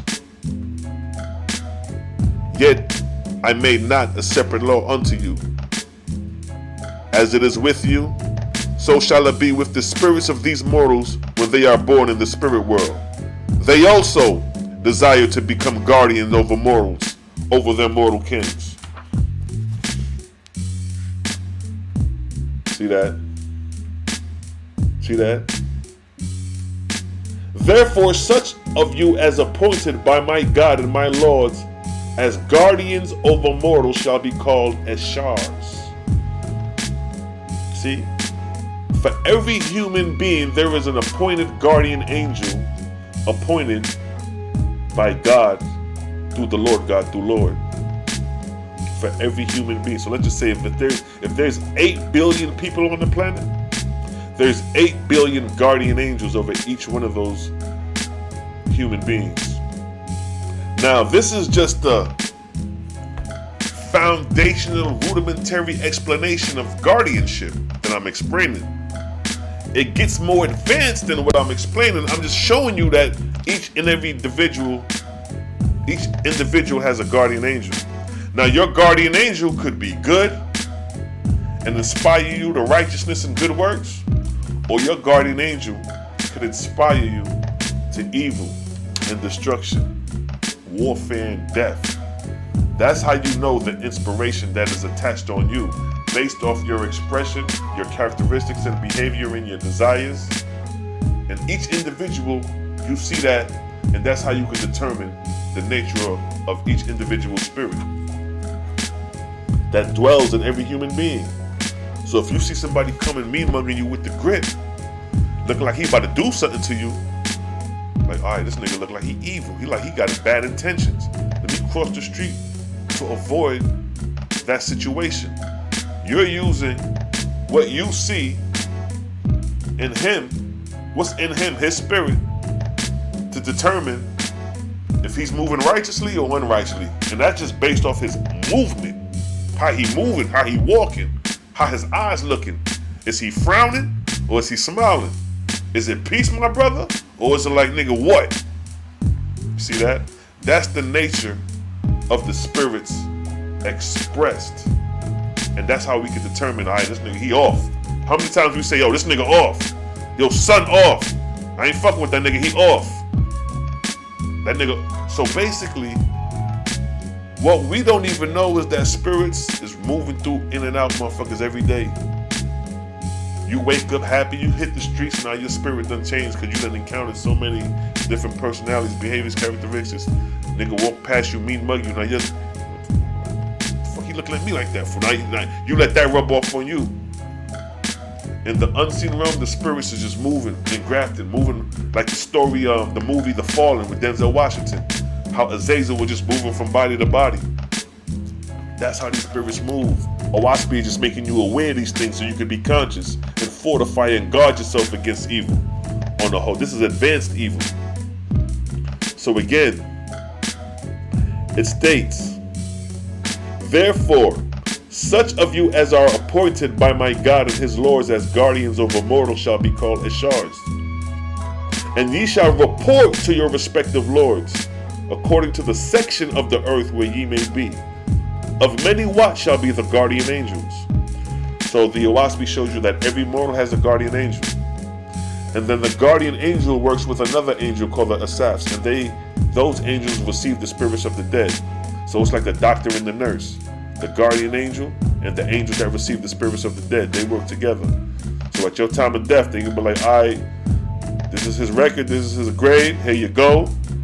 Boom, the angel received the spirit. I thank guardian angel, thank you for giving me his records and his deeds. I'm gonna holler at you later. And he gonna go take you where you need to be in spirit in the heavenly kingdom. So you can continue to progress.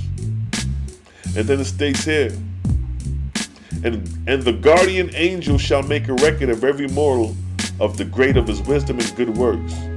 And when he die, and his spirit is delivered to the angels who receive the spirits of the dead, his record shall be delivered with them. And the angels receiving the spirits of the dead shall deliver such spirits with the record into such places in these heavens as is adapted to his grade, where he shall be put to labor in school according to the place of resurrection which I created. So according to the Owaspe, when you cross over in spirit, you're going to be put to labor in school, education, so you can progress in the grades. No different than school. You go to high school, what you did for high school there for? You ain't did a fuck around. You did a graduate, you did a get educated, you did a get high grades. So when you cross over in spirit, the spiritual progression in the heavenly kingdom is the same thing. You're there to get educated, you're there to learn, you're there to serve others in righteousness, and you're there to get high grades so you can move on and continue to progress. But now you have another set of guardian angels that is the opposite. Their duty is not for you to progress. Their duty is for you to keep your ass in some bullshit. And we're going to read that now. So this verse right here states, the angels, or the guardian angels, that inspire man to evil. So it states here, Book of Jehovah chapter 8 verse 4, it states, the angels under thee shall become at times rebellious and defiant, disregarding your laws and decrees, and they shall desert your heavenly places and go down to the earth in millions and hundreds of millions. And they shall drive away the guardian angels. Key point here. Key point here. They shall drive away the guardian angels and assume guardianship over mortals. That's the fucking nut of it all right there. That's the nutshell. These angels will assume guardianship over mortals and inspire mortals. But inspire mortals to what? Let's see what it says. And they shall drive away the guardian angels. So if you're not fortified in the Creator, if your strength and faith is not strong in the Creator, these fallen angels could drive away your guardian angel. So if you a skeptic and you're not sure, they can, well, we got this one. Oh, he easy. He's not sure. Look at him. Just like what they say when you in jail. and they look and they see the new cats coming, and they can see who, they can look in the eyes. Oh, he bait right there. He looks scared. Or he like he ain't gonna fuck with. So it's the same type of emotions with this. They take advantage of the weak. So if your spirit is not strong in the Creator, these guardian angels can drive away your angel, your guardian angel, and assume guardianship. Just like the verse states again. And they shall drive away the guardian angels and assume guardianship over mortals. But they shall develop no righteousness under the sun. But they shall inspire mortals to war and destruction. And these angels themselves will take to war and destruction, and evil on every side within their heavenly places. With foul gases of atmosphere shall they make weapons of war in places of torment. With these elements shall they make suffocating hells in order to cast one another in chaos. And mortals who shall be slain in war shall be born on the battlefield in chaos. In chaos shall such spirits enter the spirit world, and they shall not know that they are dead as to earth life, but still keep fighting right and left. An enemy shall take enemy in these heavens, and cast them in places of torment which they have built, and they shall know no peace, no wisdom. That's the nature of the guardian angels that inspire mortals to war and destruction. So any war and destruction you see going on the planet right now is due to these angels that are inspiring them. See, the unseen is potent over the seen. The unseen has control over the seen. The spiritual has more control over the physical. So when these armies of angels come to inspire man to destruction, the only way we know that it's real is through the expressions and the behavior of the humans being that is being played out on. So if you see niggas at war in the East, you see niggas gang banging, claiming sets, and going to war, they inspired by spirits of darkness. And this ain't no overnight shit. This shit been going on from the 60s, 70s, 50s, 40s, 20s, from the goddamn transatlantic slave trade. This spiritual system has been here. This ain't nothing new. We just come into awareness of how the spirits operate in the spiritual realm.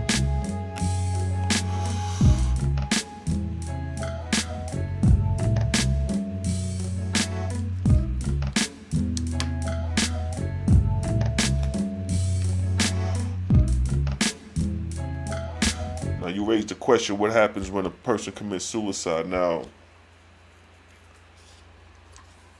I ain't gonna give too much, but I know a person who actually did that. My peoples did that, and they came to them and said, I did something wrong. I bam myself, and you know what I mean, I made a mistake. So the person that committed suicide, they didn't know that they were dead. They remember doing the event, but they think it was just something that just, it happened, but it really didn't happen. So they in spirit in denial and disbelief over the fact that they just committed suicide. But like I said, we not conscious of life after death. We not like studying this Oahspe, we're conscious of it, but the average Joe on the street don't know this shit. You see what I'm saying? So it's like for the average Joe who don't know this shit take their life, and they don't know that it's an existence of life after death. You just as conscious as you is now, if not even more conscious.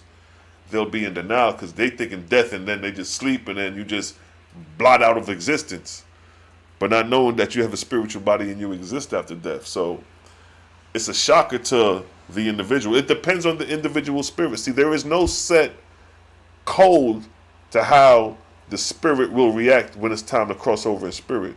You know what I mean? So a person who dies from gun violence is going to react different in spirit compared to a person who dies in their sleep peacefully. It's a different spiritual transition. See what I'm saying? So if a person who committed suicide was angry and hateful at the world, I'm tired of being here, and when they blow their brains out, they're going to cross over in spirit with that same intention in their spirit. But if somebody commits suicide and is more mild-mannered, more relaxed, and more accepting to the reality, their transition is not going to be as chaotic. Because you're responsible for your own act. The Creator ain't down here spoon-feeding niggas. The whole progression of spirituality is for you to progress to the Ethereal kingdom. So regardless of how you shed this physical body, whether you got gunned down in the street, whether you lived the old age and died, whether you commit suicide, whether you died in infancy, whether you know what I mean? However, you died of a disease, However you cross over, the spiritual progression still remains the same. It may take a little longer for those who do things to stagnate them, like false gods, how they create heavenly kingdoms for themselves, so they stagnate themselves in the lower heavens when they're supposed to have been progressing to get to Etheria. The whole goal is the Etheria. To reach to Etheria is the scope. Death I made that man shall inherit my Etherian kingdoms. So regardless of how the race start, whether you was an evil ass nigga starting out and you turn to be good, however it transpire, your goal is to graduate. Just like school. You remember when you was a freshman going into high school, y'all niggas came into high school wilding. I remember we came into high school wilding. We were the young cats. You know what I mean? Very immature. But by the time we got to 12th grade, we done figured it out like, all right, niggas. You know what I mean? Boom. Trying to get it right. Haram, I see you. All you chopped in. All right, we up late with it. Peace, God of the earth. Peace to the gods and peace to the earth. Kevin, I see you. Unseen moves the scene again. Exactly. The unseen moves the scene. Let me give you a verse where it talk about the unseen.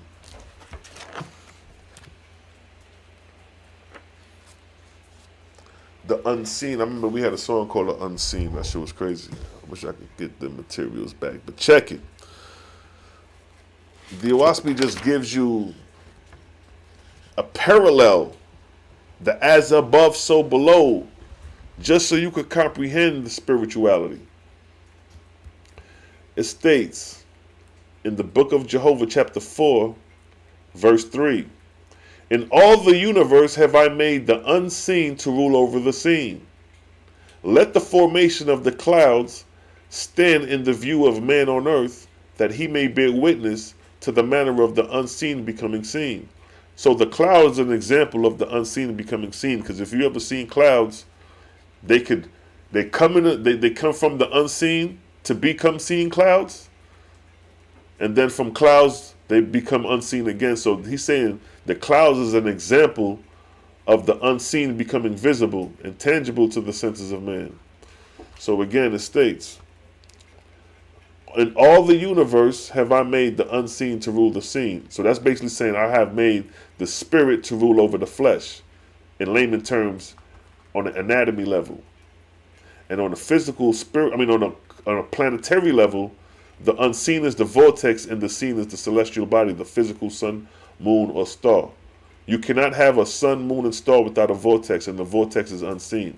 So in all the universe have the unseen, the vortex, rule over the seen, the corporeal worlds. Let the formation of clouds stand in the view of man on earth, that he may bear witness to the manner of the unseen becoming seen. Man perceiving, and he prayed for a sign of the duration, and Jehovah answered him, saying, Behold, the tree which hath spring up out of the ground hath fulfilled its time. It falleth and it rottens, and it returns to the earth.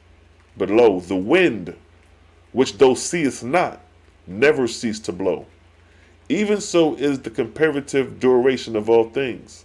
Think not, O man, that the corporeal things are annihilated because they disappear. For as a drop of water evaporates and rises in the air as unseen vapor, so do all corporeal things. So right there, he's giving you context that every physical thing rise in the atmosphere as vapor and is unseen. And it says, so do all corporeal things, even the earth, stones, gold, silver, lead, become as nothing in the firmament of heaven in the course of time. Didn't they say that the heavenly kingdoms was paved with roads of gold? Where do you think they got the gold from? The atmosphere. There's particles of gold in the atmosphere, the same way oxygen, particles of hydrogen and nitrogen exist. All minerals exist in particles of gas in the atmosphere. That's what the Oahspe is saying. And that is the unseen. So it states, think not, O man, that the corporeal things are annihilated because they disappear. And then here's the context. For as a drop of water evaporates and rises in the air as the unseen vapor, so do all corporeal things, even the earth, and stones and gold and silver and lead, become as nothing in the firmament of heaven in the course of time. Verse 6. Things that man seeth, I created with the beginning and end. Hear that? Things that men see. So everything we see, what do we see? Sun, moon, stars, and planets. What did he say? I create with the beginning and end. An end. So it's going to come a point where the earth is going to end. It's going to come a point where the sun is going to end. Because everything that is physically seen has a beginning and an end. But the function of how things are run when it's created to its inhabitation, to its bearingness and its dissipation. That's the process of the seen becoming unseen.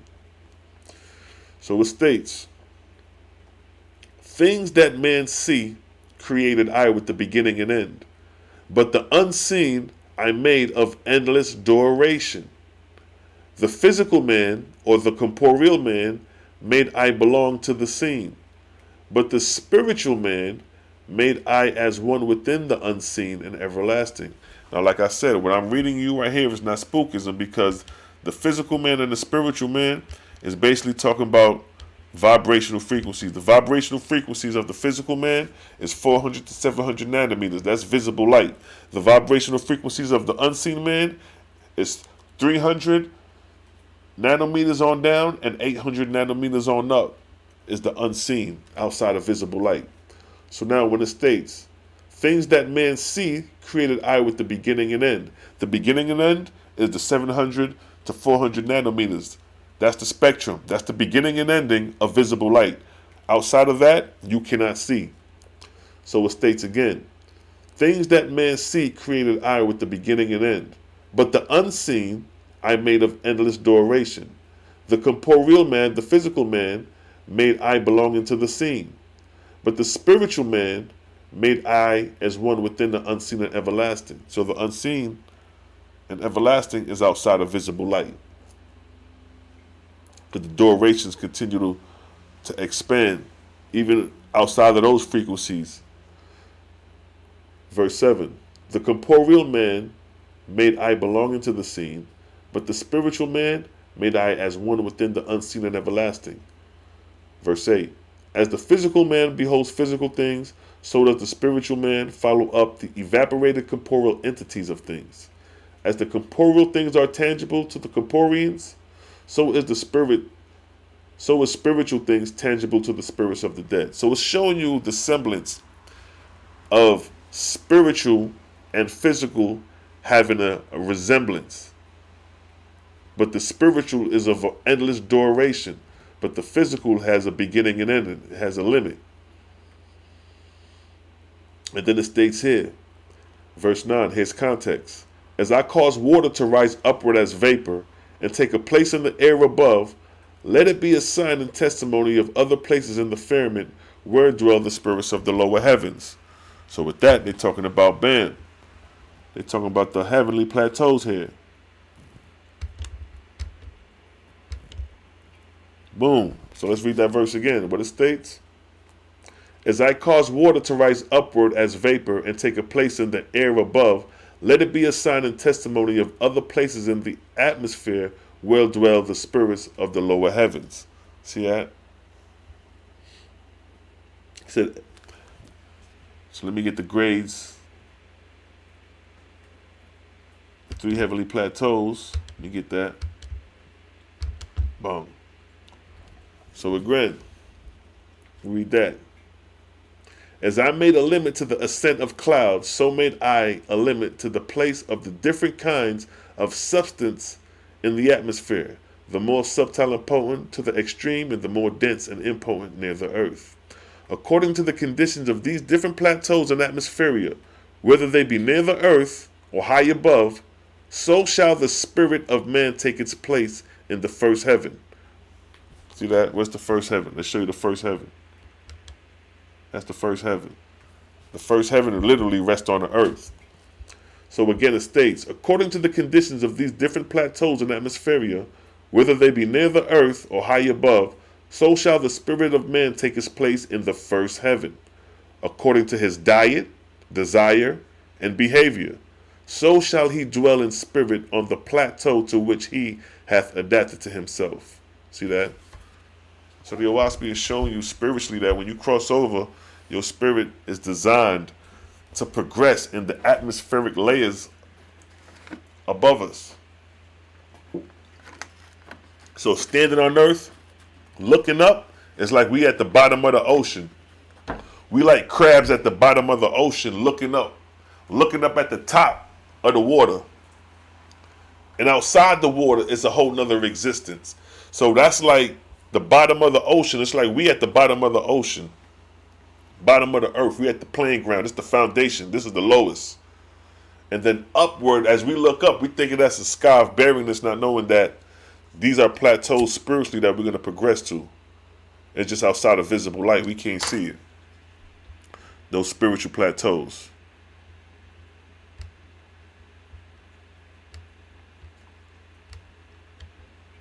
You dig? Let's play some music. Let's get the vibe back going. You dig? Because it's a vibes. You know how we do. We up late with it. Oh, yeah. It's a vibes. You done know, family. Selah, Shalom in the building. Chopping it up with y'all late night. Is the firmament the entrance of the heavenly plane? Alright. Hits the vibes. Now let me go ask, what was the question again? Is the firmament the entrance of the heavenly plane? Well, the firmament is just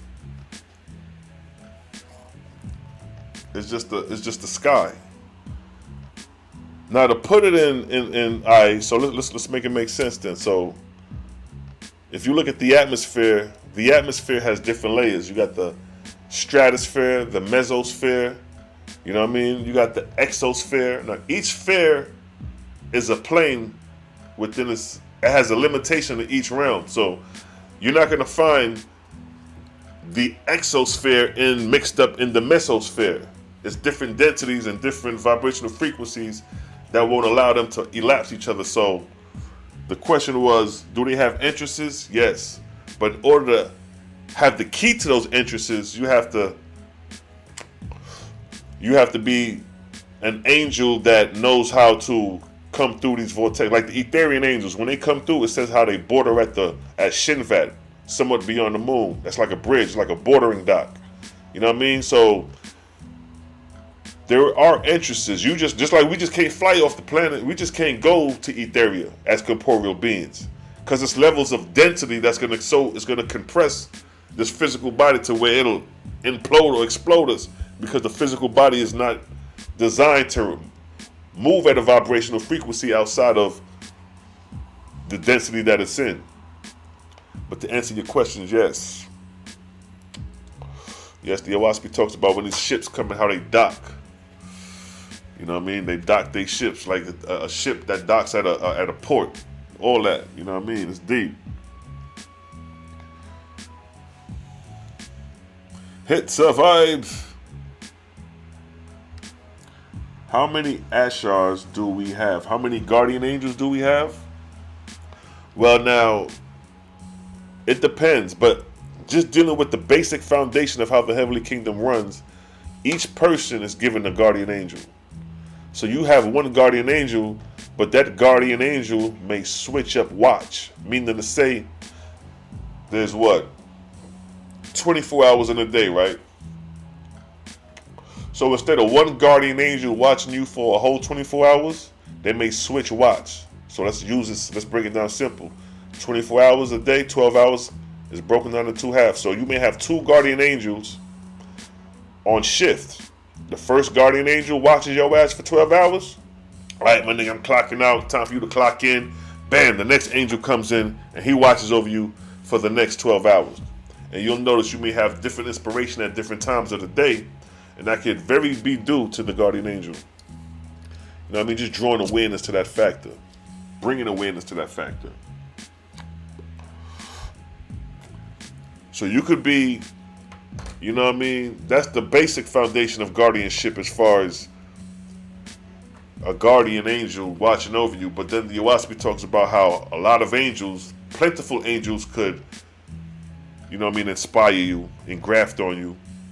You can have 5, 10, 20 entities engrafted on you. Multiple personalities. You got people with multiple personalities. You know what I mean? So don't think these things are too far-fetched. Like, what's his name? Nature Boy.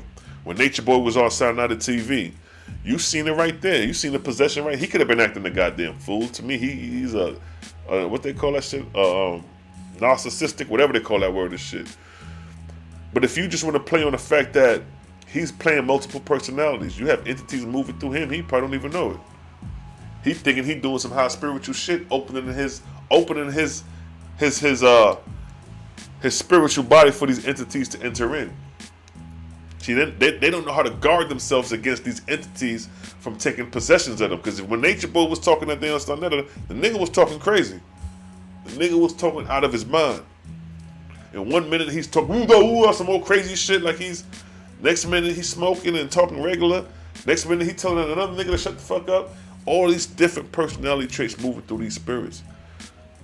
Because you can have more than one spirit inhabiting your body.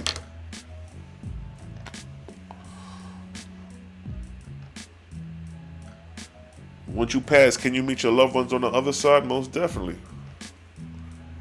Most definitely. You want me to get that? That's in the Book of Divinity. It touches on that in the Book of Divinity, where it talks about a husband and wife.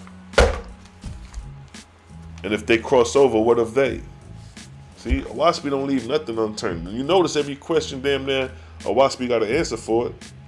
That's the beautiful thing about the book. That's why I say the book got more answers than questions, while the Bible got more questions than answers. How strange is that? Alright, so watch this. In the Book of Divinity, you asked about husband and wife. Let me show you something. Let me read you something.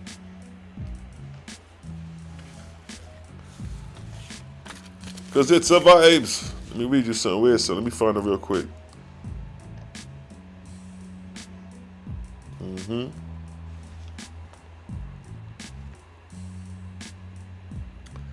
question was raised. If one passes, husband and wife, would they be together in the realm?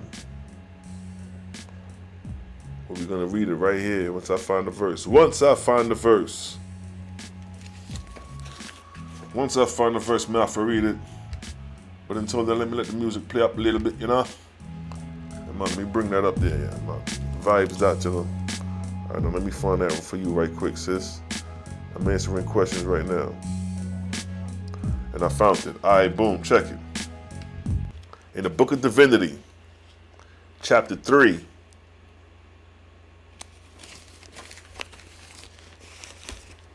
Chapter 3, verse 11. Now the question was what? Let me go back to the question so I can bring it back. Once one passed, could you meet your loved ones on the other side? That was the question. Here go the answer. God propounded,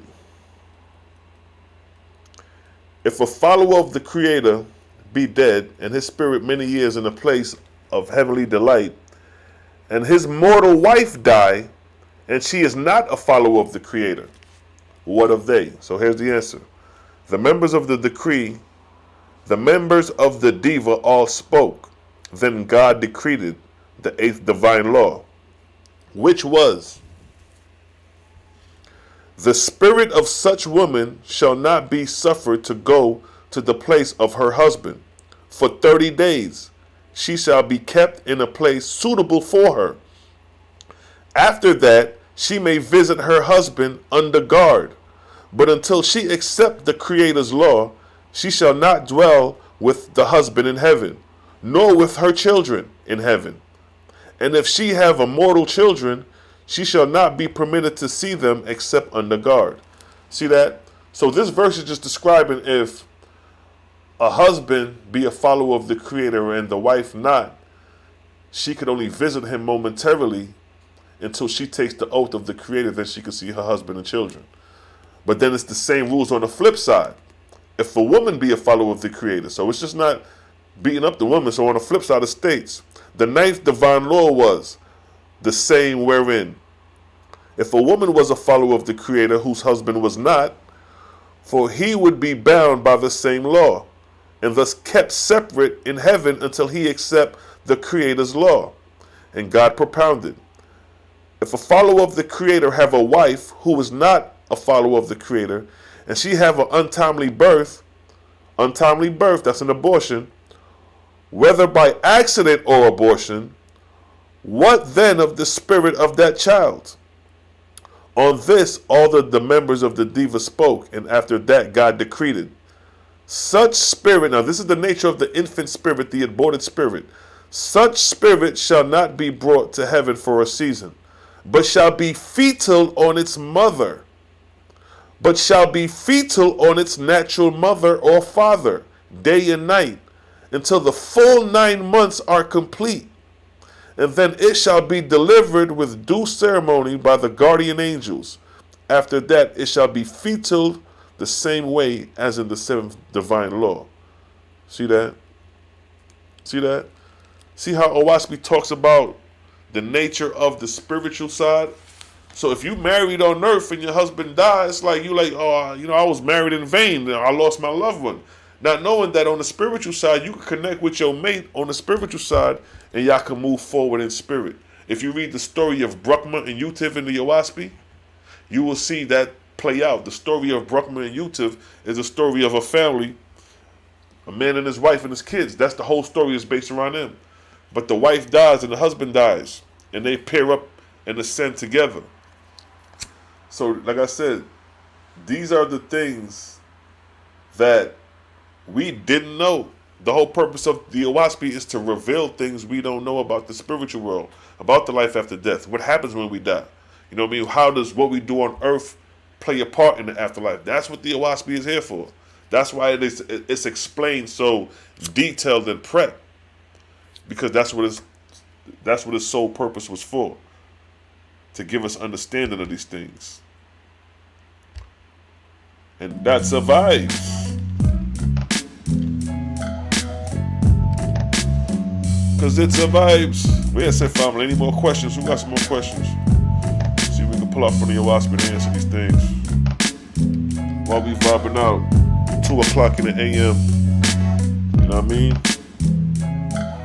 Angels lurking. The hour of the angels.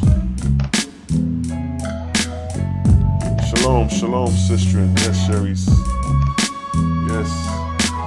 You know what I mean? The Oahspe have answers. These are just answers I'm just pulling off the top while we go through it. Let alone if I was to give a detailed presentation and narrative storyline into this shit. You know what I mean? The whole concept is a vibe, but we just vibing right now. Ain't nothing, you know what I mean, scholastically and all that. It's just we just vibing, freestyling, whatever we come with, whatever we consciously think about, we just express it.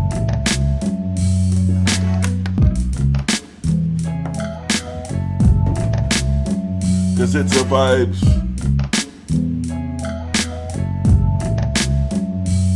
One more reoccurrence of the same dream.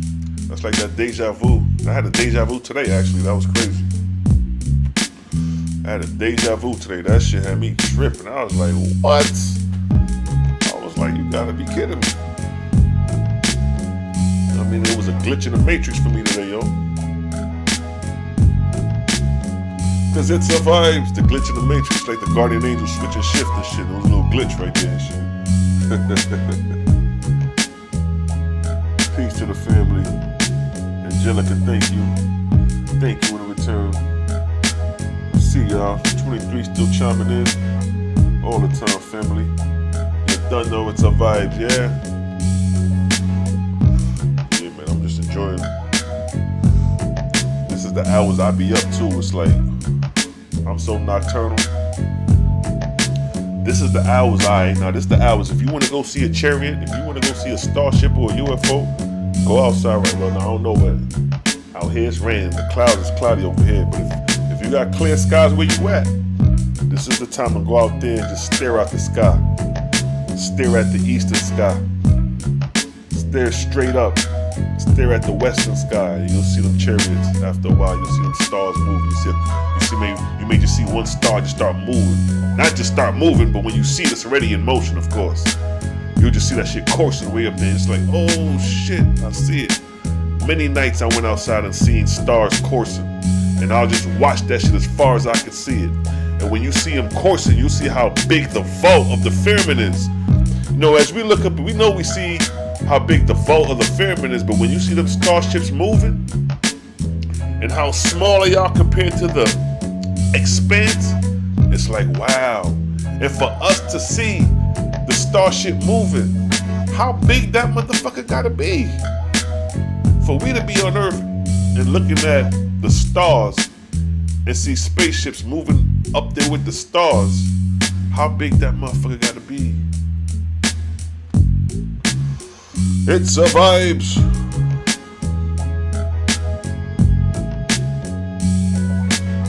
know what I mean? How big them space? And see, in the Oahspe talk about spaceships, and then spaceships within spaceships. You know what I mean?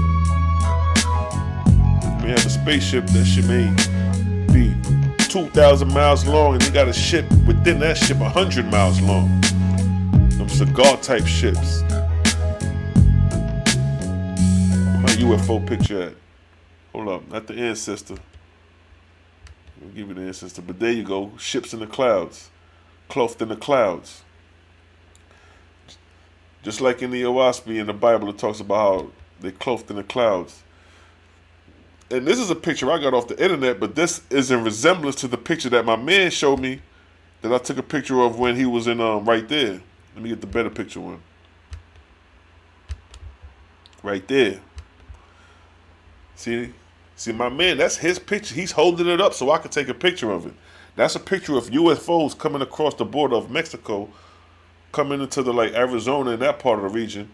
And he pulled out his camera. He was in a taxi. He jumped out the taxi because the taxi man stopped the car and was looking up out of his windshield, like looking up.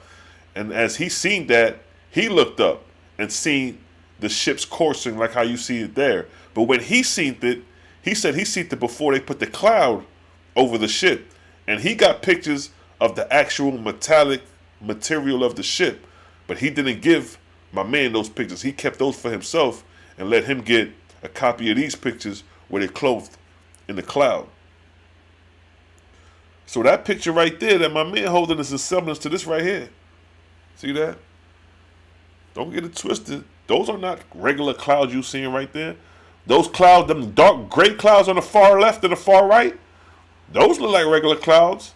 But those two in the center that look spherical, that look like saucers, nah, beloved. You know when in Matthew's when it said when Jesus and Peter and them went up the mountain, James went up the mountain on the Sabbath and Yahshua transfigured, and then it said a cloud covered the mountain. That was a chariot clothed in a cloud. And then it said a voice spoke out the cloud saying, "This is my beloved son, whom I'm well pleased." That nigga spoke through the intercom on the spaceship and was like, yo, mic check, mic check. Yo, Jesus, yo, Yahshua. Let me tell you, yo, Moses, yo, peace. I made it safe. All right, cool. Oh, yo, all right. This is my son I'm beloved with. You know what I mean? Moses and Elijah. This is my man right here. All right, I'm about to peel out. Pew! And he out. And then Peter and James looked up and Moses and Elijah was gone. Everything was back to normal. And Yahshua said, yo, don't say nothing. Don't say what y'all niggas see. They had an extraterrestrial, abnormal, paranormal experience. And Yahshua said, don't tell them nothing at that particular time. You know what I mean? So the Bible talks about divine intervention. Oahspe, you know, that's the whole book is based off of that type of stuff. But for the curious minds of the scriptures, or the people who read the Bible who don't think that extraterrestrials or flying saucers or UFOs are real, it's in your Bible. And they would have picture again, bang. So yeah, yo, these things are real in the bedroom. That's the shit the military and shit we trying to keep covered. Don't want you to know. Because if that cat gets out the bag, that you got UFOs floating around this motherfucker. You know, they heavily seen over Arizona. That's where that picture was taken over there, Arizona. That's Area 51 and all that shit. You know what I mean? Anywhere they got high-level technology, advanced shit going on, nuclear sites, it's going to be a presence of angels in them regions. Because, see, the angels really control this shit. See that?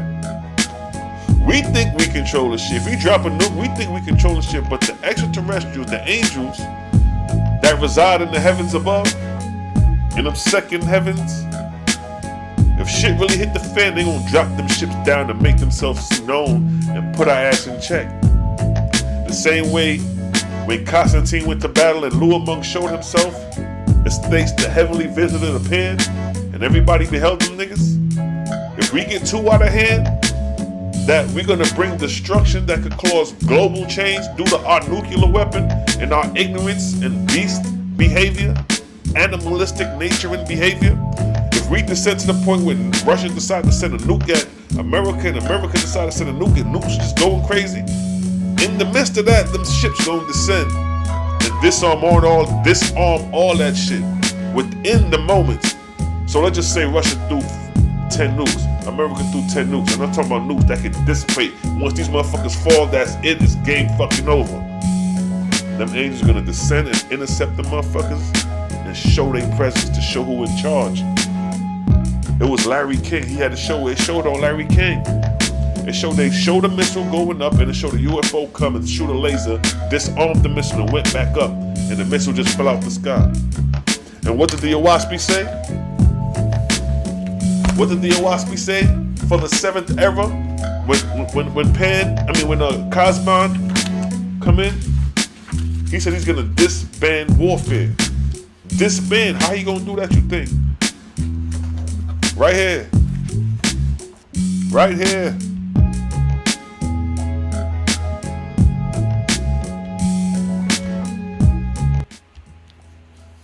In Oahspe chapter 1, verse 16, it states, "Behold, the 7th era is at hand," meaning Cosmon, meaning the present time. "The Creator commandeth thy change from a carnivorous man of contention to a herbivorous man of peace. The foreheads of the beast shall be put away, and war shall be no more on the earth." Alright, we ain't got to that point because it's hella war. It's very much war on the earth right now. So this is a prophecy to come. And it states, verse 17, "Thy army shall be disbanded." That's the key point right there. That situation with Larry King, when it showed when Larry King aired that that missile launch, and then it showed that UFO come and shoot a laser, disarmed it, the UFO flew back up and the missile just dropped out. That's how they're going to be disarmed. It says, "Thy army shall be disbanded." So when you think you about to go drop some nukes to go destroy on a catastrophic level, them angels is going to come and do exactly what they did on Larry King goddamn live, or what Larry King showed. They're going to disband the missiles, disband the warfare. And when the Etherian angels or the atmospheric angels from the second heaven show them ships, if they decide to show them ships tilted on this axis tumbling, you ever seen them UFOs? They sitting like this and they tumbling like this on their side like at an axis. Just imagine you see some big ass UFOs 100 miles by 100 miles, a metallic sphere just tumbling on the side right above the moon. Look at the moon. Just imagine you see an object as big as the moon, a spaceship just sitting there. Just imagine the panic and fear that will draw if you look up at the moon one night and it's a big ass ship right above the moon, making the moon look like a marble. And it's a ship that everybody's seeing. Man, that shit will have niggas going crazy. And that's just one ship. Owaspe described thousands of ships traveling in the cosmos.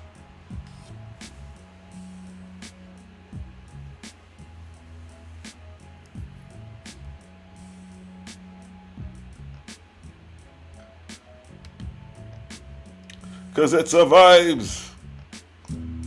Yeah, yo. Shit run deep. Yeah, this the ghost hour. The ghost stories. The spirits come out at night, you dig?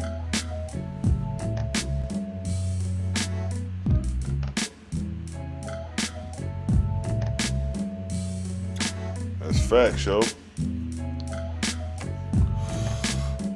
Cause it survives. Where's their family? Sharice in the building. I see you putting in them questions. The females are very inquisitive, man. I noticed that with the women. They very inquisitive. They really deal with discernment. They really know how to discern things good. That's why the Owaspe resonate with a lot of women because it has so many answers for their questions. In comparison to the Bible, where you get vague ass goddamn questions. You ask anybody these questions and give them detailed information out the Bible like this, you ain't gonna get it. You gonna get some old. So what happens when we die? You're gonna live with Jesus in heaven for 1,000 years. Some more crazy shit like that. You ain't gonna get no real system in order, spiritual progression and education, a school systematic setup spiritually as we have on earth. They're gonna give you some old. You're gonna be with the kingdom saying holy, holy, holy, holy, holy, holy all day. Haram was good, King.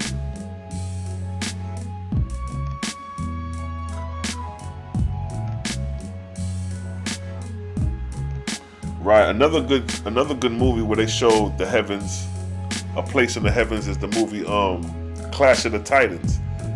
The recent Clash of the Titans that came out in the 2000s shit with I forgot the actor's name.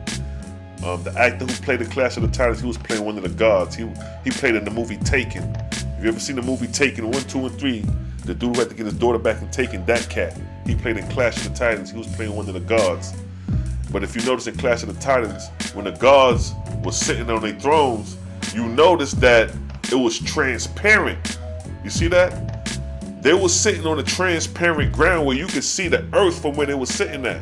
They was in a high realm, but you could see that, not like the whole earth. You could see like just like you in a plane and you looking down from out the window of the plane and you see the terrain. It's like that. It showed you in Clash of the Titans that the gods was sitting in their thrones in a circle, and the floor was transparent and you could see the plains of the earth from where they was at, showing you that they was on a plateau. That's a heavenly plateau. See that? The movies show these things. They know, Hollywood know this shit. We trying to get niggas to catch up on this shit, and Hollywood showing you the shit.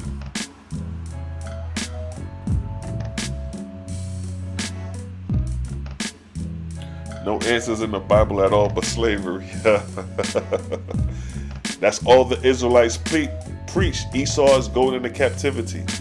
Now look at that mind state. Esau is going into captivity. From what we're reading on this spiritual level of insight and awareness, the nature of the spirits and how you live on earth plays its part. False gods claiming to be the creator, and they create law, statutes, and commandments that got mortals following the law, statutes, and commandments of false gods, thinking they following the creator. See how deep it gets? You'll never hear Israelite talk like that as far as differentiating false gods. They may mention false gods, but they're not gonna go in detail of the false gods. They're not gonna do that. They ain't telling you that they got gods in the Bible assuming to be the Most High, other than they saying Satan, one person, and Satan is not even a deity, he's a concept. Satan means to deceive. It's more like a title.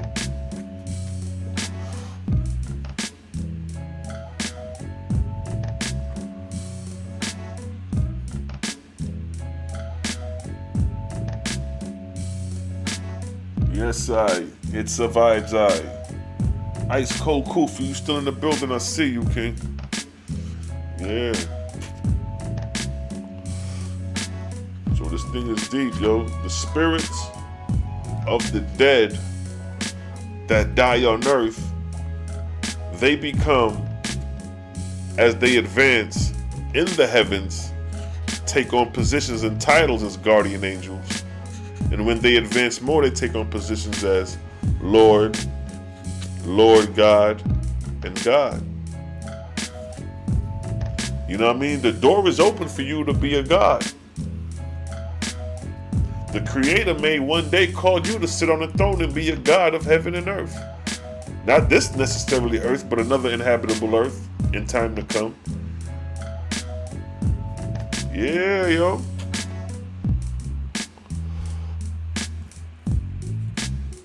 It survives.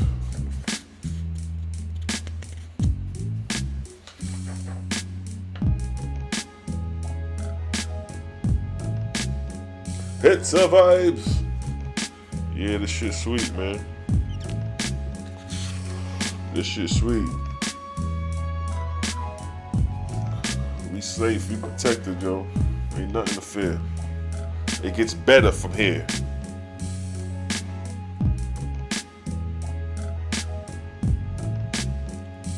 Satan equals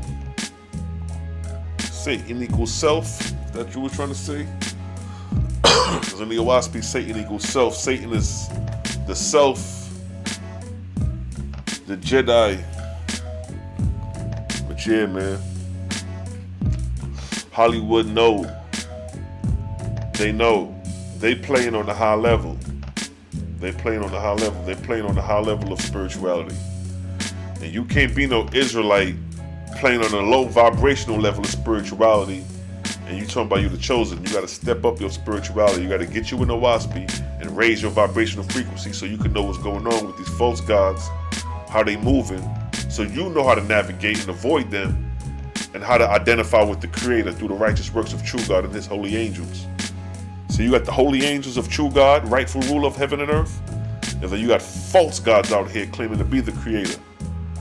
Those are two fashions in existence right now. Those who serve the Creator, and those who serve the self-assuming gods. Try to stay positive every day. Exactly. Every day is a challenge. Every day is a challenge. You know what I mean? It's like school. When you go to school, it's the same thing. You try to stay positive every day, but you may face challenges in school. You may face other students that may not like you. You may get into a brawl. But in all that, you still got to graduate. With all the trials and errors and failures in school, your scope is still to graduate and go to college. So with all the trial and error you're going through in school, the scope is graduation. That's why in the Owaspe, the scope of mortals is the Etherian kingdom. That's why he states right here, a corporeal body gave I man that he may learn corporeal things, and death I made that he may rise in the firmament and inherit my Etherian kingdoms. So the Etherian kingdoms is the scope. So no matter what trial and error we go through on earth, our goal is the Etherian kingdoms. That's the scope. That's the graduation. What are the Etherian kingdoms? Verse 6. In all highest places, in the all highest places created I the Etherian worlds, and I fashioned them of all shapes and sizes, similar to my corporeal worlds. So the Etherian worlds are the all highest places. This is the best of the best. And Jehovah said we have an inheritance to this place, but we have to go through the physical plane and then the atmospheric plane belonging to the earth, and then we graduate into the Etherian realm. So that's our scope. We have a focus. We're not walking around here blind. We're not walking around here scratching our head. What happens when we die? What do? No, we know where the fuck we going. From our physical life to our spiritual life. When we wake up in spirit, we still know that it's time to get to Etheria. We just one step closer because we done crossed over in spirit.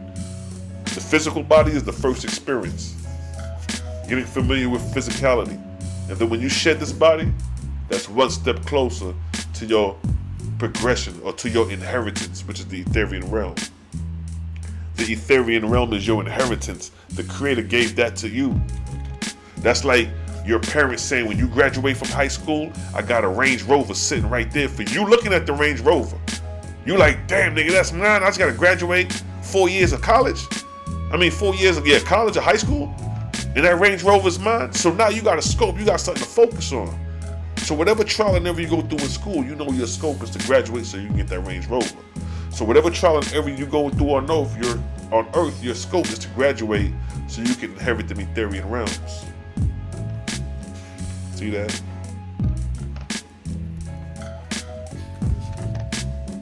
Hits and vibes. And where we inherit these Etherian realms, it's called the harvest. The harvest time, every 200, 400 years, within a subcycle of 3,000 years is when these things transpire. These graduations, or these resurrections into the Etherian realms, as it states in the book of Jehovah, chapter 7. Verse 16. At the terminations of the gods, at the termination of the dominion of my gods and his lords, they shall be gathered together in these my bound heavens. All such angels as have been prepared in wisdom and strength for resurrection to my Etherian kingdoms. See that? They're being prepared to graduate into the Etherian kingdoms. What did I read earlier? Death I made that man can inherit my Etherian kingdoms. What these angels are about to do at the termination of the harvest? Enter the Etherian kingdoms. And they're labeled brides and bridegrooms. Those are the names of the graduates. When you in college, or when you about to graduate college, when you about to graduate high school, you put on your garment, you put on your hat, you throw your hat up. We graduated, we did it, we made it, we out of here. That's what's going on here when you get ready to ascend to Etheria. And that's not even, you're not even in Etheria yet. That's just preparing you to go to Etheria and look at the hype and the excitement. So it states, verse 17, and God and his lords with his brides and bridegrooms will I send down from Etheria ships in the time of light. By my Etherian gods and goddesses shall the ships descend to these heavens and receive God and his lords with his brides and bridegrooms and carry them up to the exalted regions I have prepared for them. See that? I have prepared for them. What did the book say?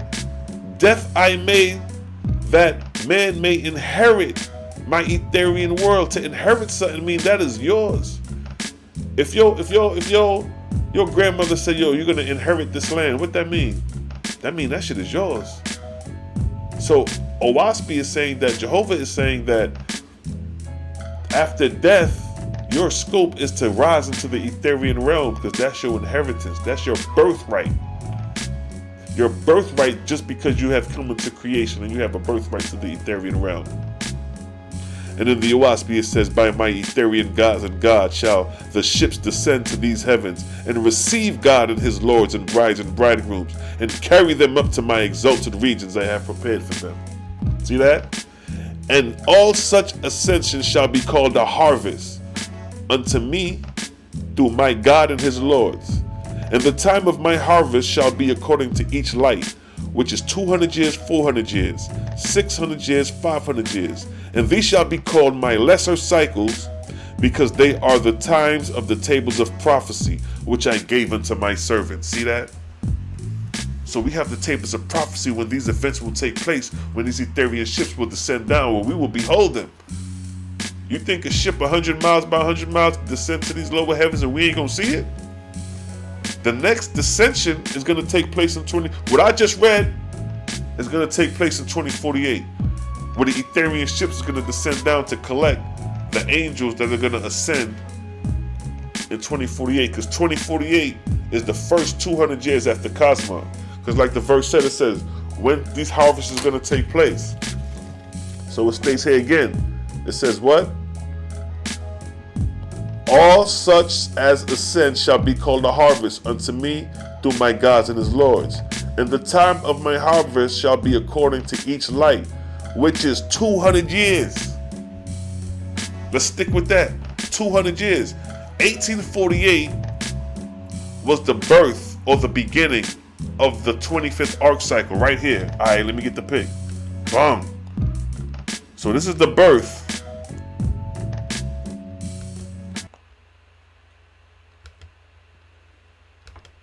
The 25th arc cycle. Oh, no. Right here. Boom. The 25th arc cycle. So that's where we at right now. That's the beginning of the arc of Cosmon, the 25th arc cycle, present time. That took place in 1848. The Earth entered the arc of Cosmon in 1848. 200 years after 1848 is 2048. And what did the prophecy states when the harvest shall take place? Verse 18, all such as ascend shall be called a harvest unto me through my gods and lords. And the time of my harvest shall be according to each light or subcycle, which is 200 years. See that? So the first 200 years, we coming up to that marker in 2048. And what's going to happen in 2048? Let's go back to where it states here. At the termination of the dominion of my gods, meaning at the ending of 2048, my God and his Lord shall gather together in these my bound heavens. What is my bound heavens? What is he talking about? The third heaven. That's the highest heaven of the atmospheric plane. That's the meeting ground for graduation. So in the third heaven, all such angels as have been prepared in wisdom and strength for resurrection to my Etherian kingdoms, and they shall be called brides and bridegrooms. So this is graduation that they're going to be preparing for. So what's going to happen in 2048?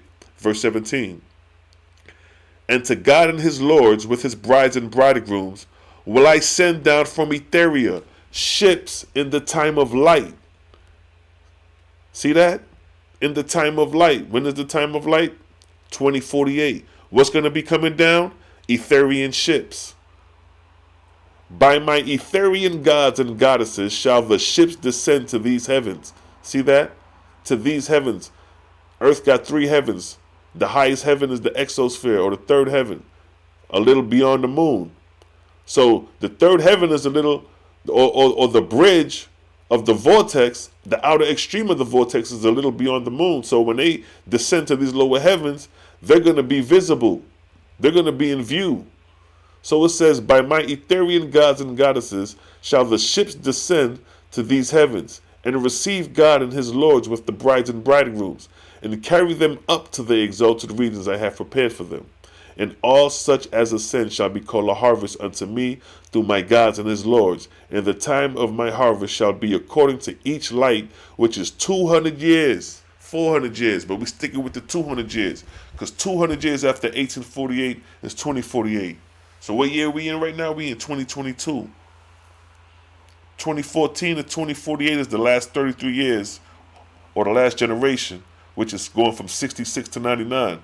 So we're about to see some parable times from 1840, from 2014, 2014 to 2048 is the next 33, or the next subcycle, which is 66 to 99, and we're gonna see some serious times, because this time period is gonna reflect 1914. Leading on up. In 1914, you had the Great, but then that 33 years from 1914, you had the Great Depression. You had the Spanish flu came out on the scene. So we're reliving, or we're having a recycle, because every 33 years, we talk about the subcycles and the repeated cycles. So we're repeating the 100-year cycle of 1914. The Spanish flu is equivalent to the COVID right now. And what happened after the Spanish flu, not too long after that? You had the Great Depression, where the stock market crashed. Niggas was committing suicide and all that. So we're about to face next. The financial collapse. That's coming. And then what transpired after that? What was the next great highlight? The greatest highlight that took place in 1948, which was the peak.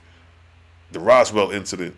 A UFO extraterrestrial event that took place in 1947, 1948. See that?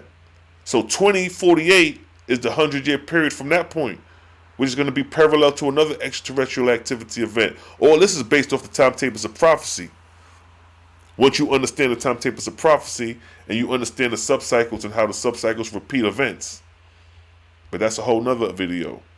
But I'm just showing you right here that 2048 is going to be another event where you're going to see what? Them chariots. They're going to be floating in the sky just like that. But they're going to be way massive than that, though. It's going to be way stunning than that. But that's just evidence to show that they exist. They exist, partner. The spirits of the dead do live. The spirits of the dead do live. Do I got to show her? Where's she at? Where's she at? Where the ancestor at? There she go. Real picture. The spirits of the dead do live. See, that ancestor right there could have a chance in 2048 to get up out of there and rise into the first resurrection. 2048 is graduation. So if you've been in school It's just like school. You can't just go to school and go to the next grade whenever you want. You got to wait till you complete the course. And at that harvest time, which is graduation, then you go to the next grade from 10th to 11th grade, or from 11th to 12th grade, or from 12th grade to college. So that spirit right there that's lingering on the first heaven, she has a chance to go to the first resurrection, the second resurrection after death. Or if not, she'll still be lingering there, and she got to wait till the next 400 years, which would be 2448. The next 400 years after 20. If you miss it, 2048, you got 400 years. You got to wait till the next harvest or the next time for graduation, and that's just to move up into the next resurrection. So if you in the first, so if like for us all that's living right now, we're going to miss this 2048. We ain't about to cross over now and make it to 2048 and ascend to Ethereum. No way. But we may have until 2448, which is 400 years from 2048, to rise to, let's say, from the first to the second heaven. And then from the next harvest, we got another 400 years to wait, and then we move to the second heaven and so on. But it's based off the course that it takes, the whole year that you got to wait for it to graduate. You just can't graduate whenever you want. You got people talking about having spiritual ascensions and all this shit. Like, nah, it's system in order to this shit. It's system in order to the vibes, yeah? Cause it's a vibes. Yes, family, you know how we do. It's a vibes. Yes, late night vibes, family. Y'all still in the building with me. I see you. What we got? Throat puncher, what's good, King? Paul, Israel, the third heaven is higher than space itself. Well, see, the way it's broken down is that the earth is engulfed in a vortex. It's like a bubble within a bubble. So you have layers within that bubble, the first, second, and third, but it's an engulfed. And outside of that bubble is the Etherian realm that exists outside the earth in its atmosphere. It's the vibes.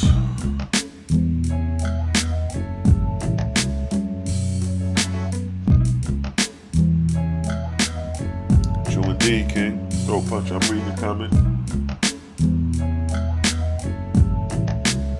Exactly. This knowledge right here, this is advanced. This is like an advanced course. You know how you got courses in school? This is like an advanced course. That's what I put on Facebook today. I put Bible is basic instructions before leaving Earth. And I put Oahspe is advanced instructions before leaving Earth. That's what the Oahspe is. Like how they say the Bible is basic instructions before leaving Earth. Oahspe is advanced instructions before leaving Earth. Because Oahspe is giving you everything, hook, line, and sinker. It's putting all the things, everything is on the table. Ain't nothing secret. Everything is on the table.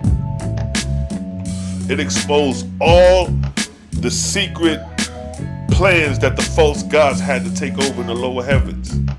Secrets that they had that they thought they was going to harvest, and that'll never be revealed. And here it is revealed for our own sake, for our own level of awareness, to be conscious of these deities and the level that they playing on, the advanced level that they playing on. Don't you want to play on an advanced level? You don't want to be on the basic level. We passed the basic shit. We know about the laws of Israel and the commandments and all that, but we want to know real answers now. In the Bible, you can't even distinguish the difference between God, and Lord. You see that? So that's still rudimentary. That's still basic. You still haven't figured those things out. You thinking all that's the Most High? No. The president and the vice president is not the same person. God and Lord God is not the same person.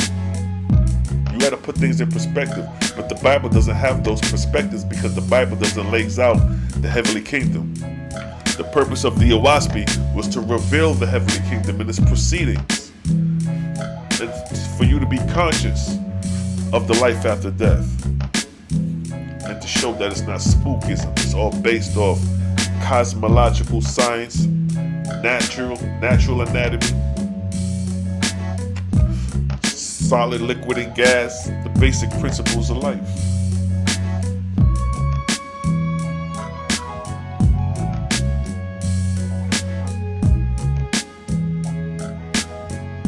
Aaron, no doubt. Give thanks, King. You know what I mean? It's a vibes, you know what I mean?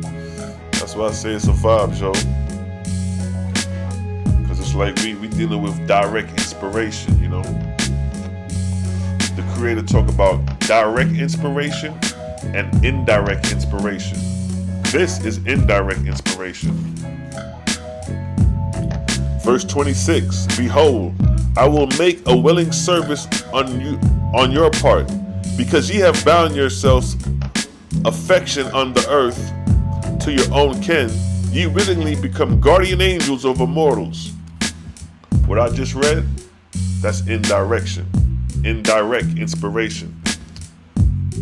Now when I elaborate and express, so what they're talking about is that the angels that interbred with mortals and their offspring, they have affection to them offspring. So now they have to be guardian angels to the offspring, but in spirit.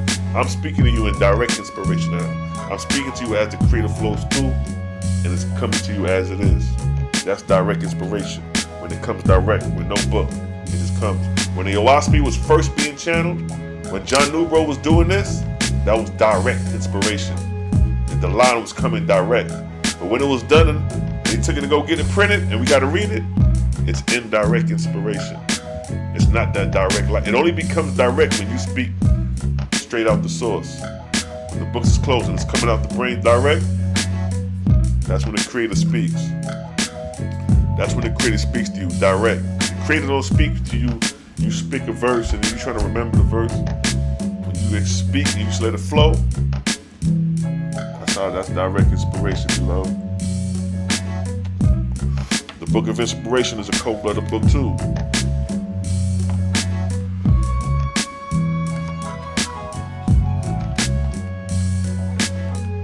Yes, sir, we vibing out, you know. Cause it's a vibes. Yes, sir. The Book of Inspiration is a good book.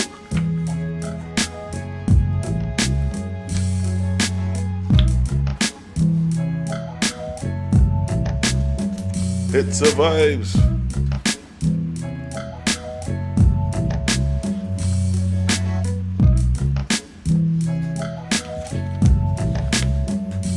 Now, for example,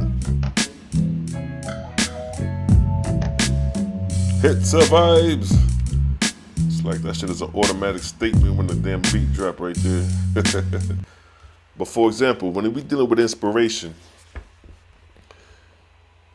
the Creator in the Owaspe always gives us examples so we could always differentiate the difference between the Creator's ways and the ways of the false gods or Satan ways, deception. So in the Book of Inspiration, chapter 9, it states, verse 1, man I created with the capacity to distinguish my direct from my indirect inspiration, saith Jehovah, as I just described. Again, man I created with the capacity, meaning the capacity to distinguish my direct from indirect inspiration, saith Jehovah. So he's saying like, you can distinguish basically what's coming from me and what's not coming from me. Layman term speaking. Verse 2. And my angels gave him rules, whereby he may make manifest the difference between the two. So the angels, through the Creator, gave man rules. So these are my set of ways. So if you see anything that contradict these ways, it's not of me. So these are like the law, statutes, and commandments of the Creator in comparison to the law, statutes, and commandments of the Lord God. There's different gods, so there's different law, statutes, and commandments. But the Creator has His rules. So it states, here is an example. Here are two examples to show you which rule is of the Creator and which one is not. Verse 3. Man had said, behold, any man may say, thus saith Jehovah. One killeth his neighbor, saying, I was thus inspired of Jehovah. Another practicing all goodness, and his words are wise and comprehensive. And he saith, I was inspired by Jehovah. Verse 4. I say unto thee, O man, in this also I give thee liberty, therefore judge thou thyself, which came from me, and which came from his surrounding Satan. Thou shalt be thy own judge in all things. See that? So what verse out of those two people talking, which one came from the Creator? Of course, the one who says, who practiced all righteousness and goodness. But the one who said he killed his neighbor and he was inspired by the Creator, you know that he was false. because the Creator says, thou shalt not murder and kill. So if a man said, I was inspired by the Creator to kill, you know he was inspired by a fallen angel. He was inspired by Satan. But the one who said, I practice all righteousness and do good works, you know that that's one of who was in service of the Creator. Saying that to say that in your Bible you got God commanding you to go kill man, woman, and children. 1 Samuel 15 verse 3. It tell them that. That's what God is commanding you to do. But here is saying you that understand the difference of my inspiration. That which comes from evil is not of me, talking about go kill. I ain't command that. But if you do righteousness and good works, that comes of me. So in your Bible in 1 Samuel 15:3, where God commanded to kill off man, woman, children, and infant, you know that you're dealing with Satan. Because what did the book say? What did the book say? He says, I say unto thee, O man, in this also I give thee liberty, which is freedom thereof, judge thou thyself, which came from me, and which from his surroundings, or Satan. So which came from Jehovah, which came from Satan? So if you're commanded to go kill off man, woman, and children, and infant, which came from Satan? And which came from the Creator? If a motherfucker go and tell you kill off man, woman, and children, that's an evil ass motherfucker. Especially if this is supposed to be a holy and righteous God. But he's telling you to go kill off man, woman, and children. Fire burn that. Now move so, bedroom.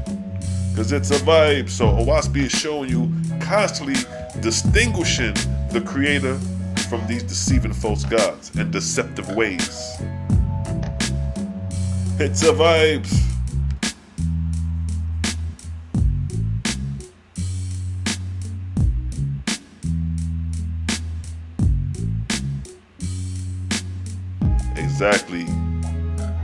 Exactly throat puncher.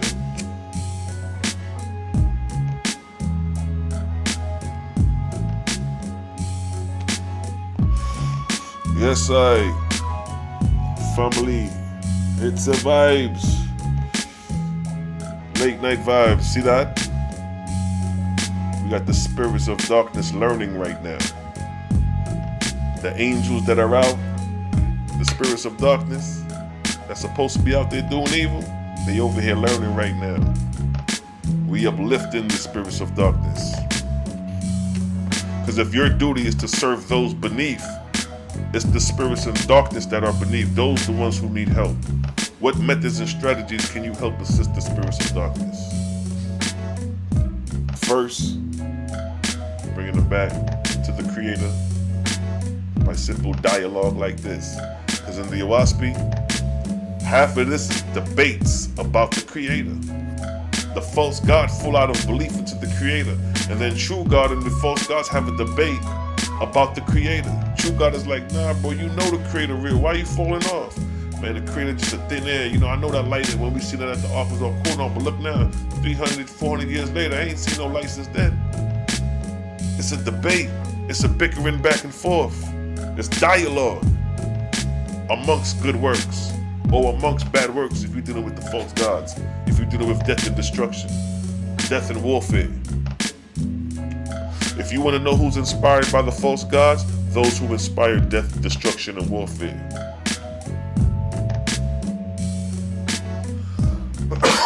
The Creator don't deal with warfare.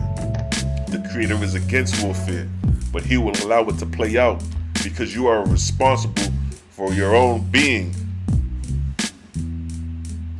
So who you do harm, who you injure, you got to restore. All the wars going on, these countries going to have to restore each other. Somebody going to have to play the bigger brother sooner or later and making amends and make peace. And restore the spirits of darkness. The spirits of darkness that die in warfare linger on the battlefield or they run up in the homes. If you notice that if there's warfare and people living in the communities and people are dying within that community, it's going to be a lot of abnormal activities going on in the homes because the spirits of the dead or those people that's dying, they're going to be either lingering on the battlefield or they're going to be fleeing to take cover. And they're going to be taking cover in homes. Shit get deep, yo. And then these homes get possessed with the spirits. Start opening doors and start flickering lights. Spirit done found his ass a home. True that. Joke 912, I see you, King. Big ups. Large up yourself. Large up yourself. Big up yourself, yeah? You know why? Because it survives.